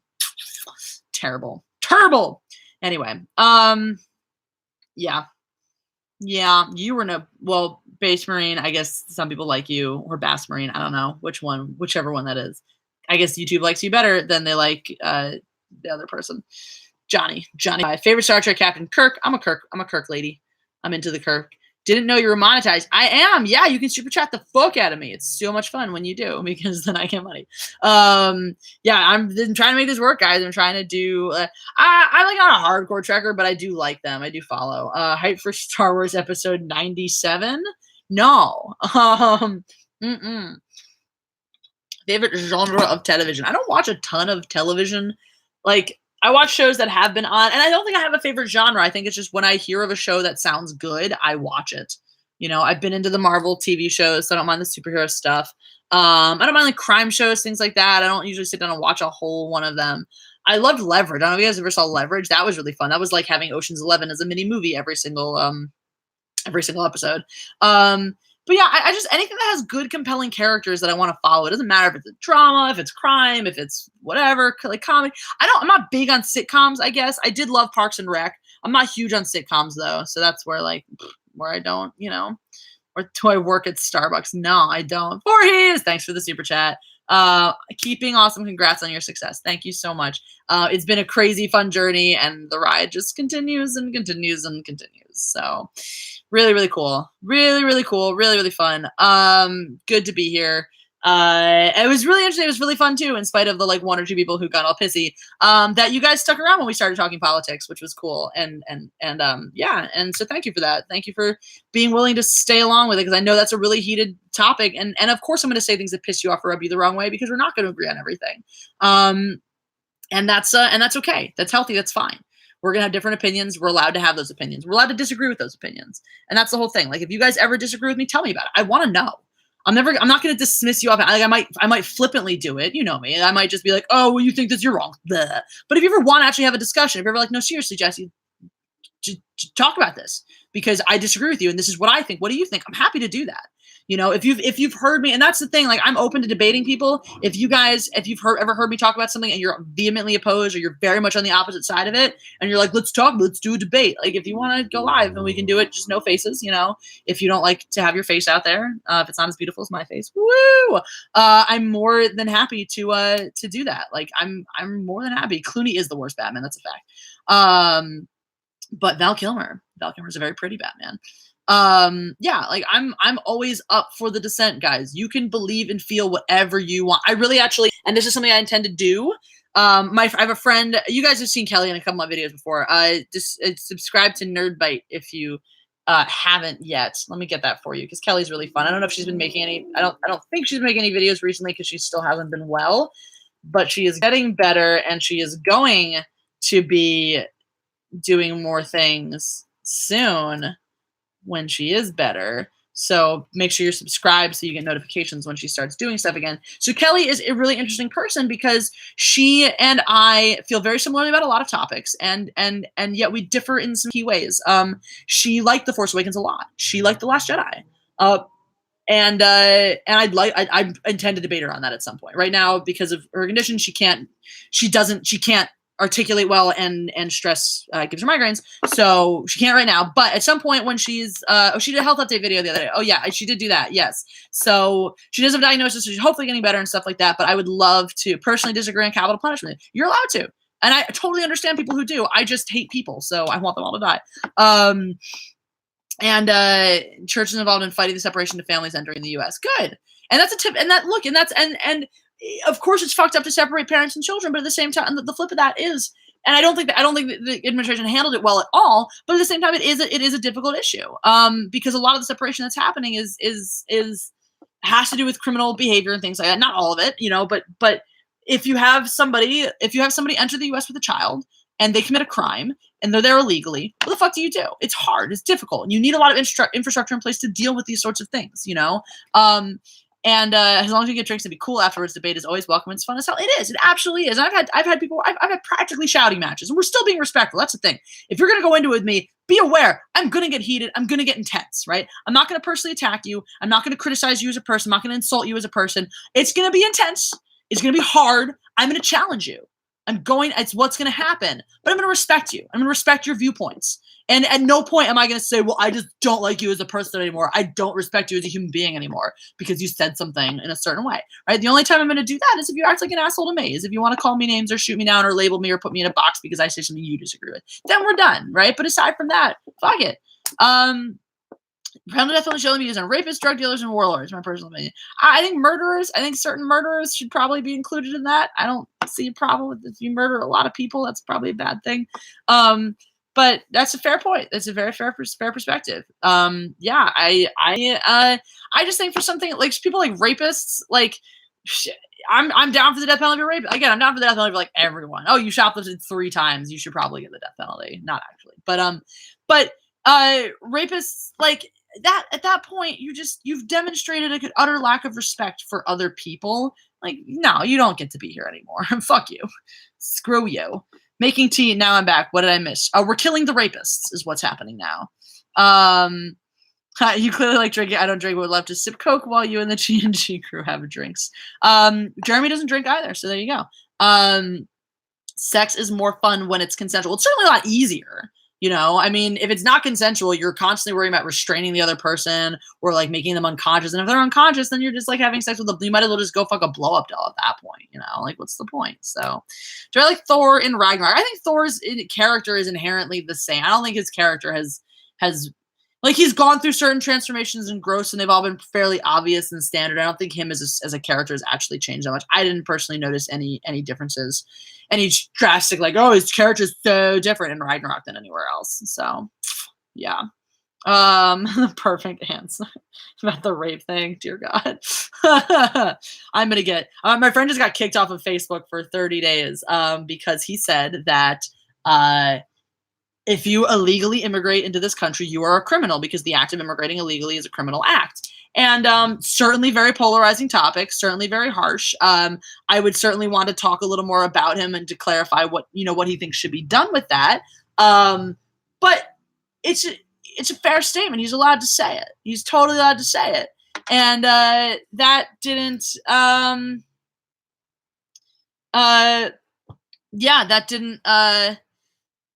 words, sorry, I'm still planning my day while I'm trying to talk to you. But Facebook didn't like that, so they kicked him off for a month. Anyway, Chessie likes to restrain her men sometimes, occasionally. Feelings over facts. Well, that's how the universe works right now. So it's weird. It's very bizarre. There was a great episode of the Orville actually that did that. It was in the first season where they went to a planet where fact was determined by popular opinion, and it's meant to satirize the truth, which is really that's what's happened now. Public opinion, popular opinion, majority opinion seems to mean more than fact. It seems to mean a lot more than fact. You talk to an SJW, right? Like, oh well, why is it okay to discriminate against people for being white and hate on people for being men? Well, because it is, because they deserve it and blah, blah, blah, blah, blah. So now you have people sitting here saying like discrimination is okay. And everyone's just, and people on that side are like, yes, we've accepted this. This seems fine and normal. It's not normal. It's totally fucking insane. It's utterly batshit. And then on the flip side of things, you have people, certain orange people in the White House who just say what they say. Like whatever he says, all of his aides just double down on it. They're like, yep, that's obviously true now. That's obviously right. I mean, it's their job to do that, but it's just like, there's just such a disregard for truth coming from every side of the spectrum. And that's, I really think that's why, and somebody actually explained it to me really, really well the other day, right? As I've said many, many times, I despise Donald Trump. I think he's a fucking idiot. I think he's just totally uneducated and just like, he's just, and lives in his own little world and is totally detached from the rest of the world. But on the flip side of it, I understand why people responded to him. And I had a really interesting conversation where someone was like, well, I like him because he's honest. And I was like, whoa, did you really just say that? Bro, this guy lies more than like anybody in the history of forever. He's not. He's been caught in his lies so many times. And then he clarified, oh, it's not that he's honest in his statements all the time. He's not. But that he's true to his character, that he's always honest, like emotionally honest is sort of how I interpreted that. I'm like, you know what? That's true. That's fair.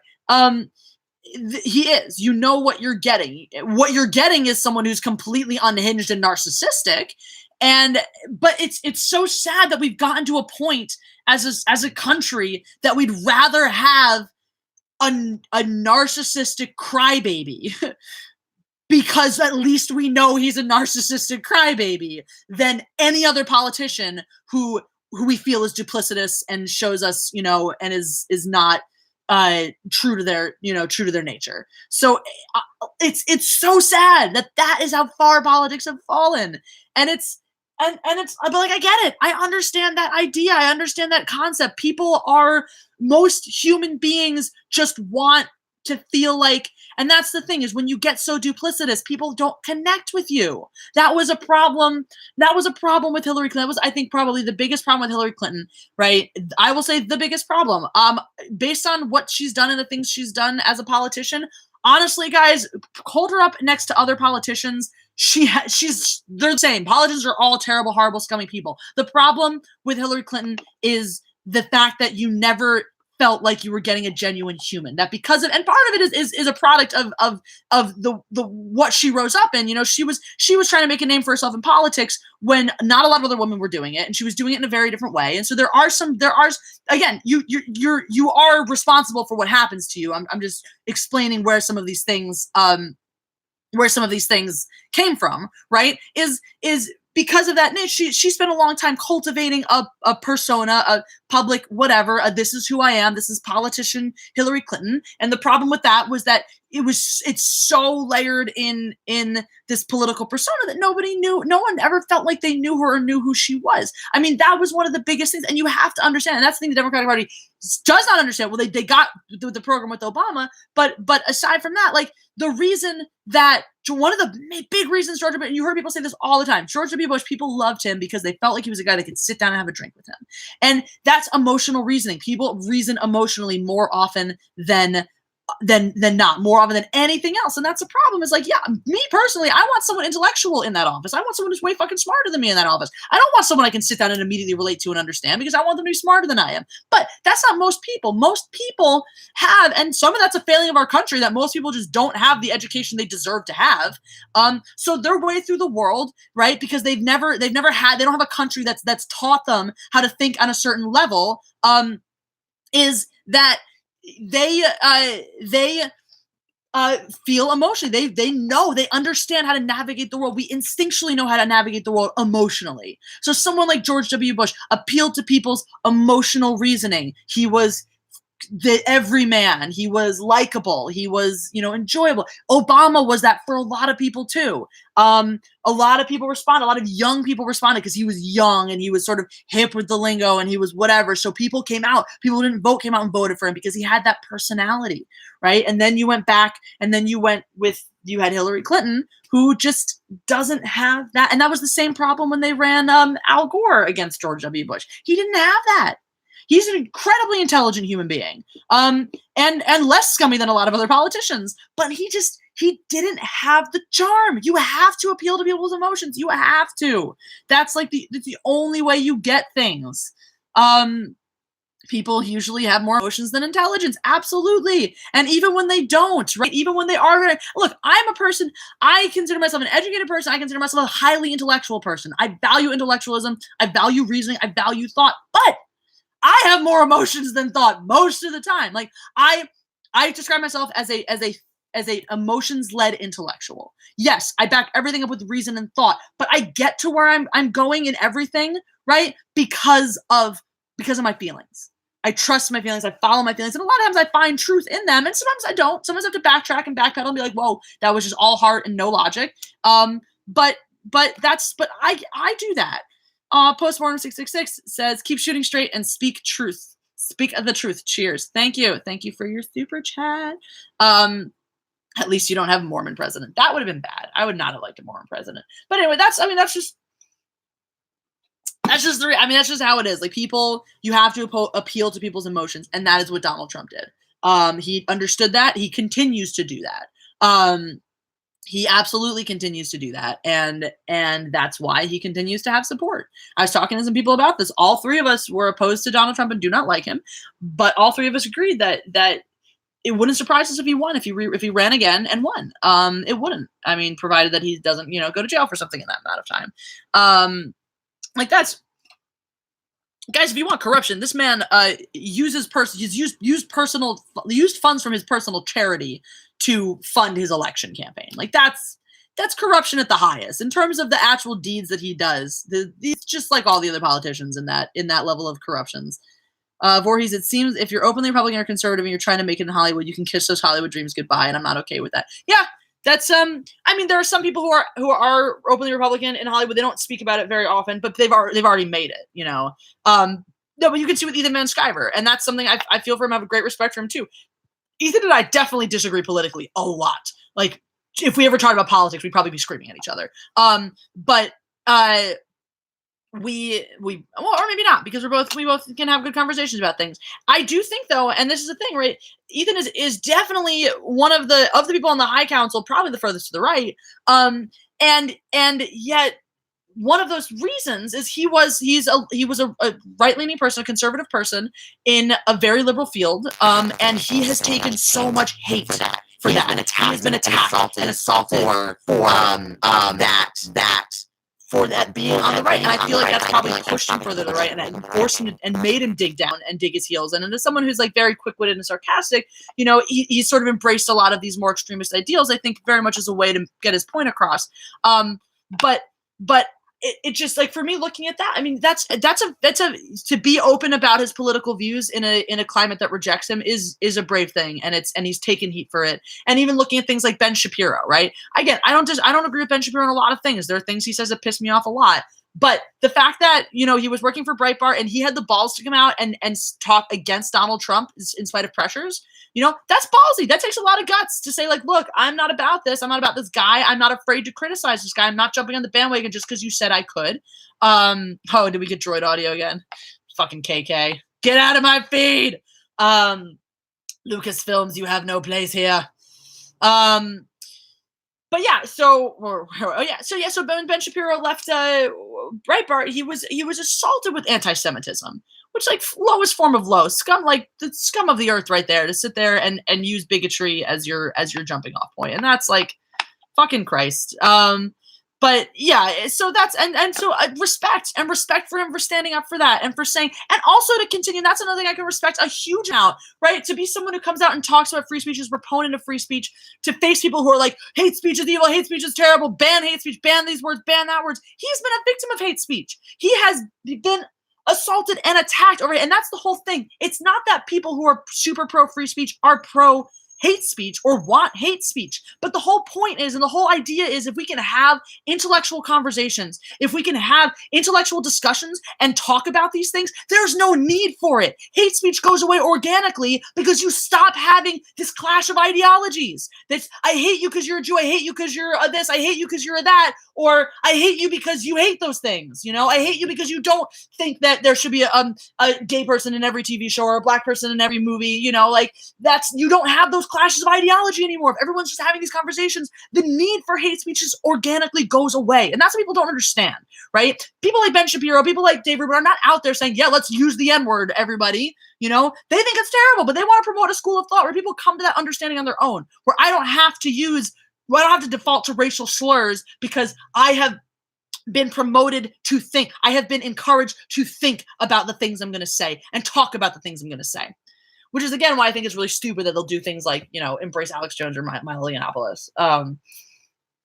Because you're just like, I mean, I guess making a point, and I also understand what they want to do with furthering their platform.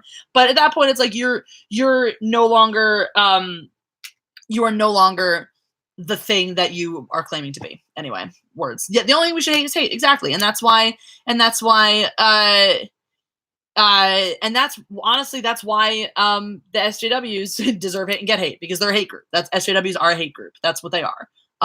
They should be classified as such, and they should be not tolerated as such. Trending, I think, on Twitter, people want to remake The Last Jedi. That sounds good. Get me cast in it. Let's talk about it. Get me cast in that movie. But yeah, no, SJWs should absolutely, and that's the thing, you put them in the class of any other hate group, because that's what they are. I described them in my open mic last night. It was really fun to do. Because I get up there and I'm like, well, there's a group of people, I don't know if you know about these people, you know, and they hate a certain, they hate one certain skin color above all. They reject that skin color, and they believe that one gender is superior to the other, and the other gender is naturally given to sin. And of course, the group of people I'm talking about are social justice warriors, and, you know, got a good laugh because it was true, because it was just, you know, it's so poignant, and it's so sad. It's really sad. I mean, it's really sad, and it's so upsetting how blind these people can be to do this, to like propagate hate and think that's an okay thing. You know, I started encountering that in college. I started encountering this idea, like people saying things like "die cis scum," you know, gay people actively hating on straight people, saying straight people are bad or terrible or awful. Like, that's, why is it okay? Oh, well, it's okay because we don't have power, so it's fine. Like, no, hate is never okay. It doesn't matter who you are. It's just not okay. This idea that, well, we're not the ones doing the oppressing, so we get to hate everybody? No, that's fucked up. That's and to not understand how fucked up that is. That's the most upsetting part. It's not if someone look you in the eye and be like, you understand you're propagating hatred, and have them be like, yeah, that's fine. What? Are you kidding? Are you fucking kidding? I don't know. I just anyway. Anyway, those are just the things I think and I feel. I'm waiting for you guys to get sick of this so I can like go, make lunch or something. But you're still here. So and there's still lots of you. Nobody gives soy face like Rogan. Splain. Splain that. No. That's got here. Oh, well, yeah. Well, no, but what about Joe Rogan? Like, are you saying he is soy or that he what? I'm confused at what your statement about Joe Rogan is. So I'd like you to explain that so that I can talk about it. We don't want you to leave. That's the point. I know. Seth Soigan invented soy face. Chuckwin. All right, are you talking about Seth Rogen or Joe? Who are we talking about? Seth Rogen. Okay, there we go. I don't know. I haven't followed Seth Rogen's like personal politics ever at all, ever.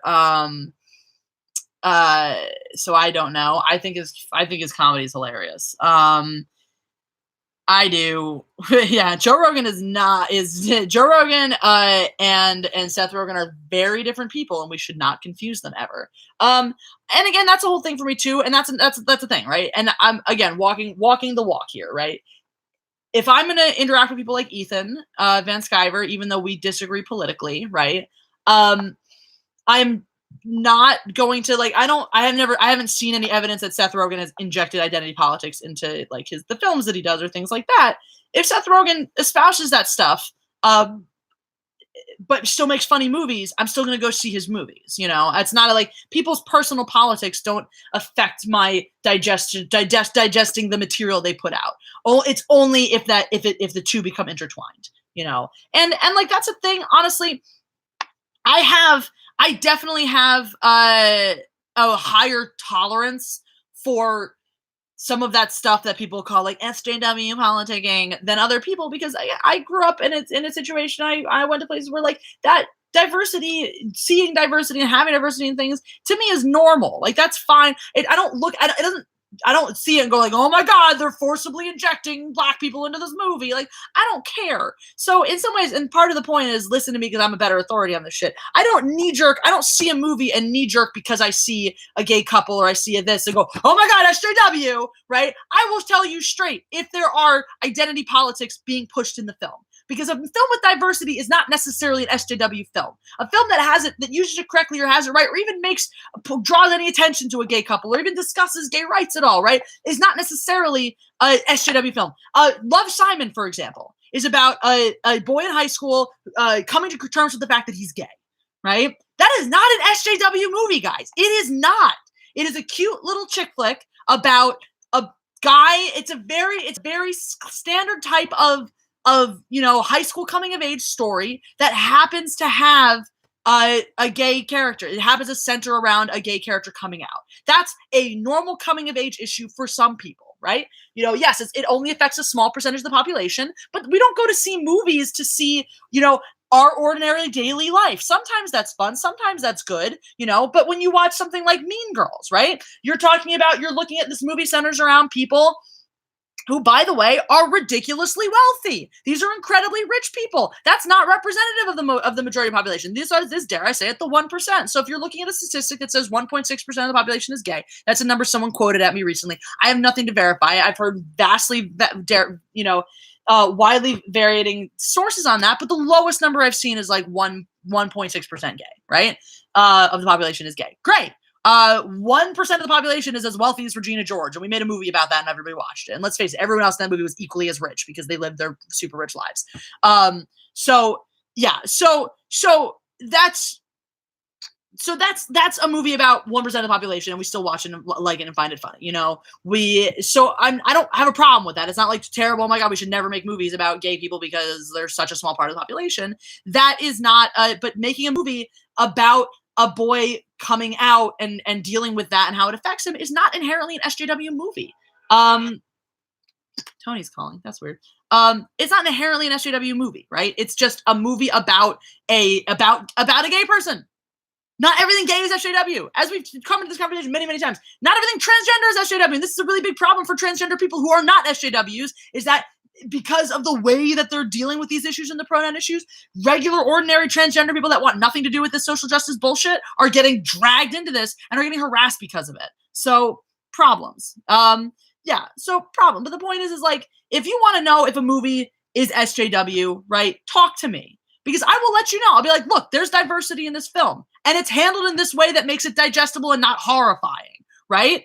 And then I will let you know. I was one of the first fucking people. In The Force Awakens, I was like, this is some bullshit. This is bad. This is tokenized diversity. I called that shit out in The Force Awakens, all right? So when I see it, because it bothers me when I see it, you will fucking know. And you will fucking know to avoid that movie like the goddamn plague.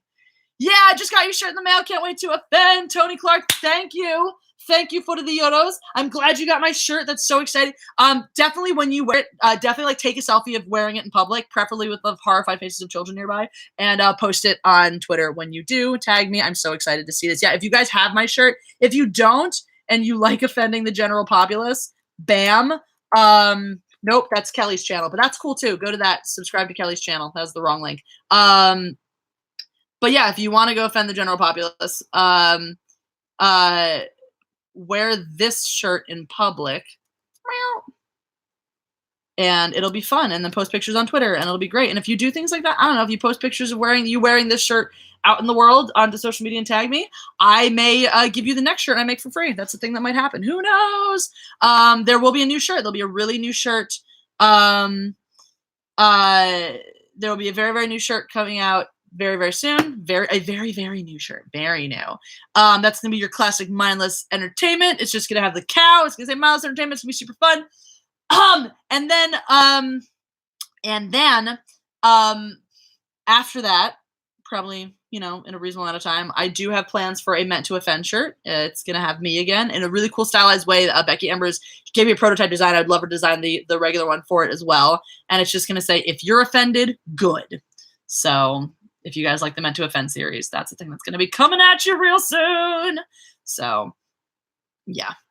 The Force Awakens should have been non-existent. Yeah, damn right it should have been. If you're in a Transformers, all the Transformers movies are horrible.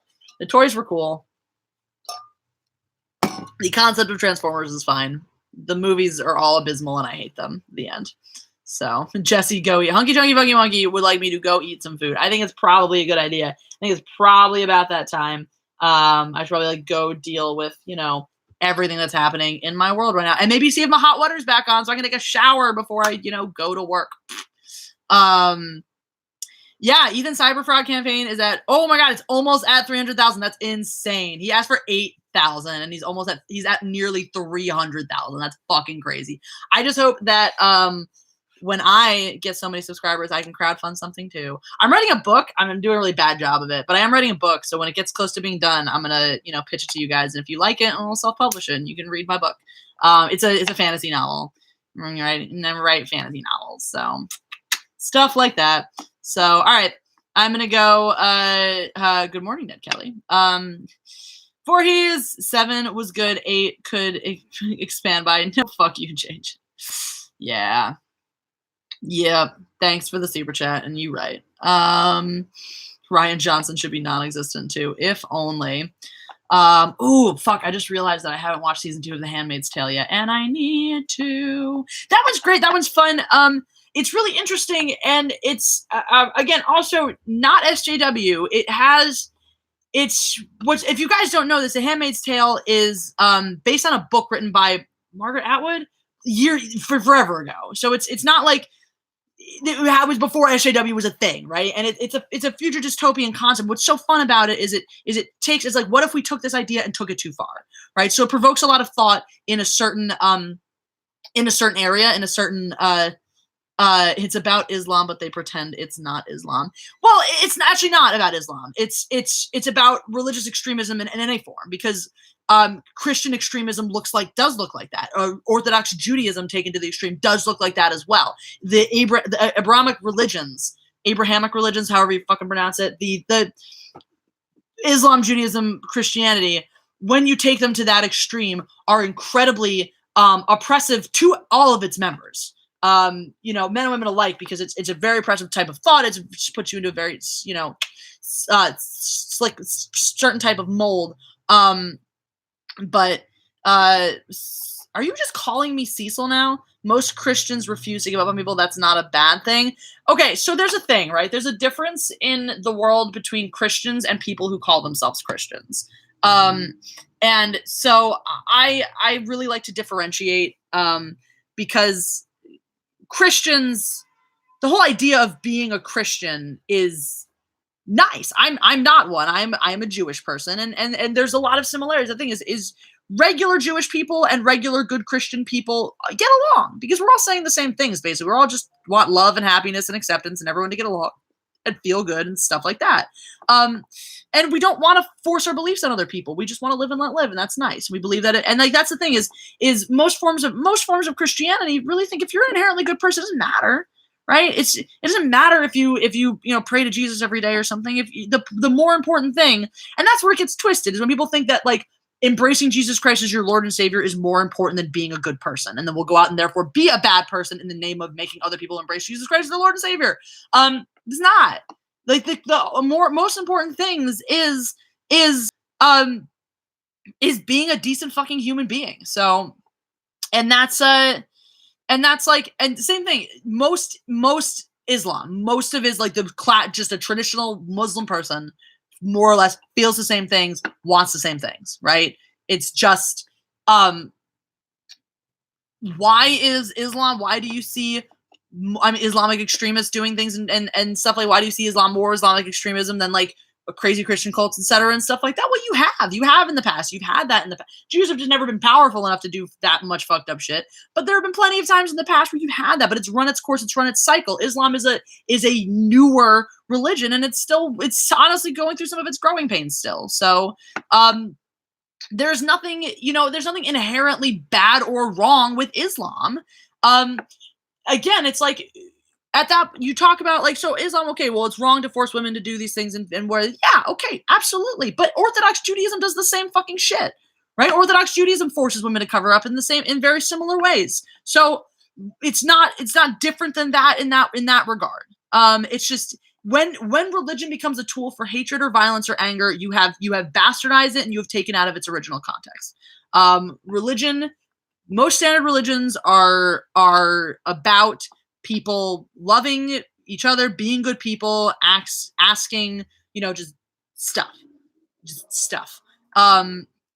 There is there's an old biological reason for circumcision. It's no longer relevant. So yeah, circumcision is kind of fucked. I know jack shit about Islam. Fetid Tuna, would you like to enlighten us? First of all, okay, no, you know what? Don't, because you lose permission to be on this platform when you say shit like that. All right, that's the thing. This platform is about people expressing their beliefs and expressing their feelings and their understanding of the world, etc. And Tony, yeah, okay, Islam is as old as Christianity. Islam is as old as Christianity was now when the Protestant Reformation happened. Okay, yeah, there you go. So that's actually a good point, Tony. So okay, here's the thing, right? If you wanna come up. If you want to say, here are things about Islam that maybe you don't know, that's different. Okay, you didn't say that, Fetid Tuna. You came out and were like, you know jack shit about Islam. That's not having a conversation. That's attacking somebody and being an asshole. You don't get to just go around being an asshole and then say, oh, well, you're not listening to me. You're damn right. If you want to write something out about what your opinions are on Islam, fucking go for it. I'll read them. I don't care. Right? But if you want to write out and be like, you're an asshole, fuck you. No. Why am I going to give you the goddamn time of day? There are plenty of other people on here who have said many, many times, I respectfully disagree with you, blah, blah, blah. Yeah, they respectfully disagree with you. All right? If you can't respectfully disagree with somebody, fuck off. Fuck off. If you can only aggressively disagree with people, fuck off. Don't care. Right? Do it respectfully or don't do it. That's the whole point. Where have you been? Obviously Fetid Tuna is being a jerk on purpose, but also Fetid Tuna has very, very poor judgment as a human because his username is Fetid Tuna. That's disgusting. Bear Williams is a right-wing SJW. If you say so. All right, now we're all just calling each other SJW. I love that idea, the right-wing SJW. That's funny. Be respectful or go die. Thank you, Darth Nietzsche. That's correct. Hi, Stephanie B. Welcome. Yeah. SJW, left, Pepe Frog, right. Okay. Reasonable. Know what chat you're in also. Fair. Yeah. Favorite action film. Mission Impossible. Okay, Mission Impossible 2 specifically. Don't hate me. I love Mission Impossible 2 more than anything else in the world. I acknowledge that the first one is the better movie. I acknowledge that. 2 is my favorite. I just love it. I love Doug Ray Scott. I love the music in it. I love the ridiculousness of the John Woo fire and doves everywhere. I fucking love it. Hi, Brazil. Yeah, I love it. The end. So, yeah. Jesse, wait, Cecil's here? Where's Cecil? Where is Cecil? Cecil! Do you always yell? I like this. Yes, Cecil, I pretty much always yell. Cecil, we were talking about you on the High Council on Tuesday, and people think that you and I should get married. So, hi, Cecil. Oh, that's so exciting. Cecil, if you ever want to come on one of my live streams, you are totally welcome to do that. So, Chris Cornell as well. Mod me, babe. I don't know what that means. What does mod me? What does that mean? Somebody explain. Cecil does say hello. I don't know what that means. Someone tell me. Moderate you? Like put you in your place? Are you getting into some weird fantasy? Is this like some weird like dominatrix thing? Like, yeah, moderate my chat, bitch. Do it. Sorry, that's a really horrible impression of somebody who just gave me a super chat. Unless that's what you actually sound like, in which case, spot on, man. Oh, turn him into a moderator for a chat. Very different. How do I do that? I have to give you like a login, I guess, in order to do that. I'm not comfortable giving other people to log into this channel. That's too much power. But yeah. Or is there a way that I can like just make you a moderator for the chat? I don't know. I'll figure it out. Somebody teach me about this. That'd be fun. Yet a Nightbot. Oh, thank you, Diener Hawkins, Reptilian Hunter. Favorite Jedi.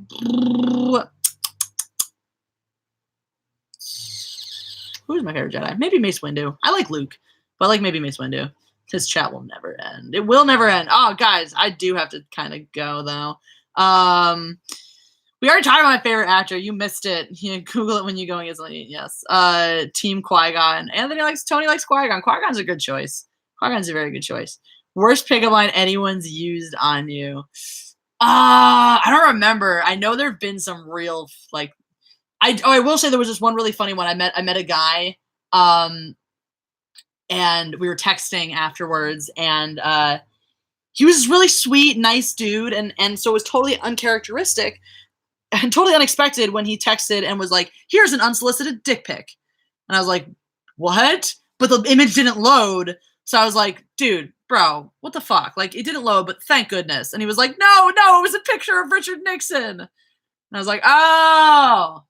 Now that's really cheesy and stupid, but also kind of funny. So, nose person? No, don't say that. Don't say that, guys. You're not allowed to tell me to grow my hair out. You know, only bad things happen when you say that. I like you, and I think you're right. Everyone's a hypocrite. I teach people how to hit people with swords. Yay! We both do the same job. What kind of swords do you teach them to hit each other with? What to put? Have a good day. Peace. Revan is the best of both worlds, a powerful Jedi and a Sith. That's fair. Yes.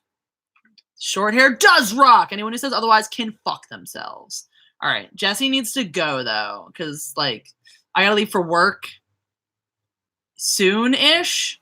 And before I leave for work, I have to take a shower, eat something, and make a video.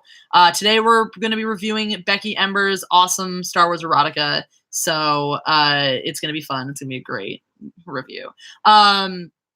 Johnny 5, forget it. Forget what? You have to find a comment. Find a comment of someone you want me to mod and click on the 3 dots beside. Oh, okay. Well, next time.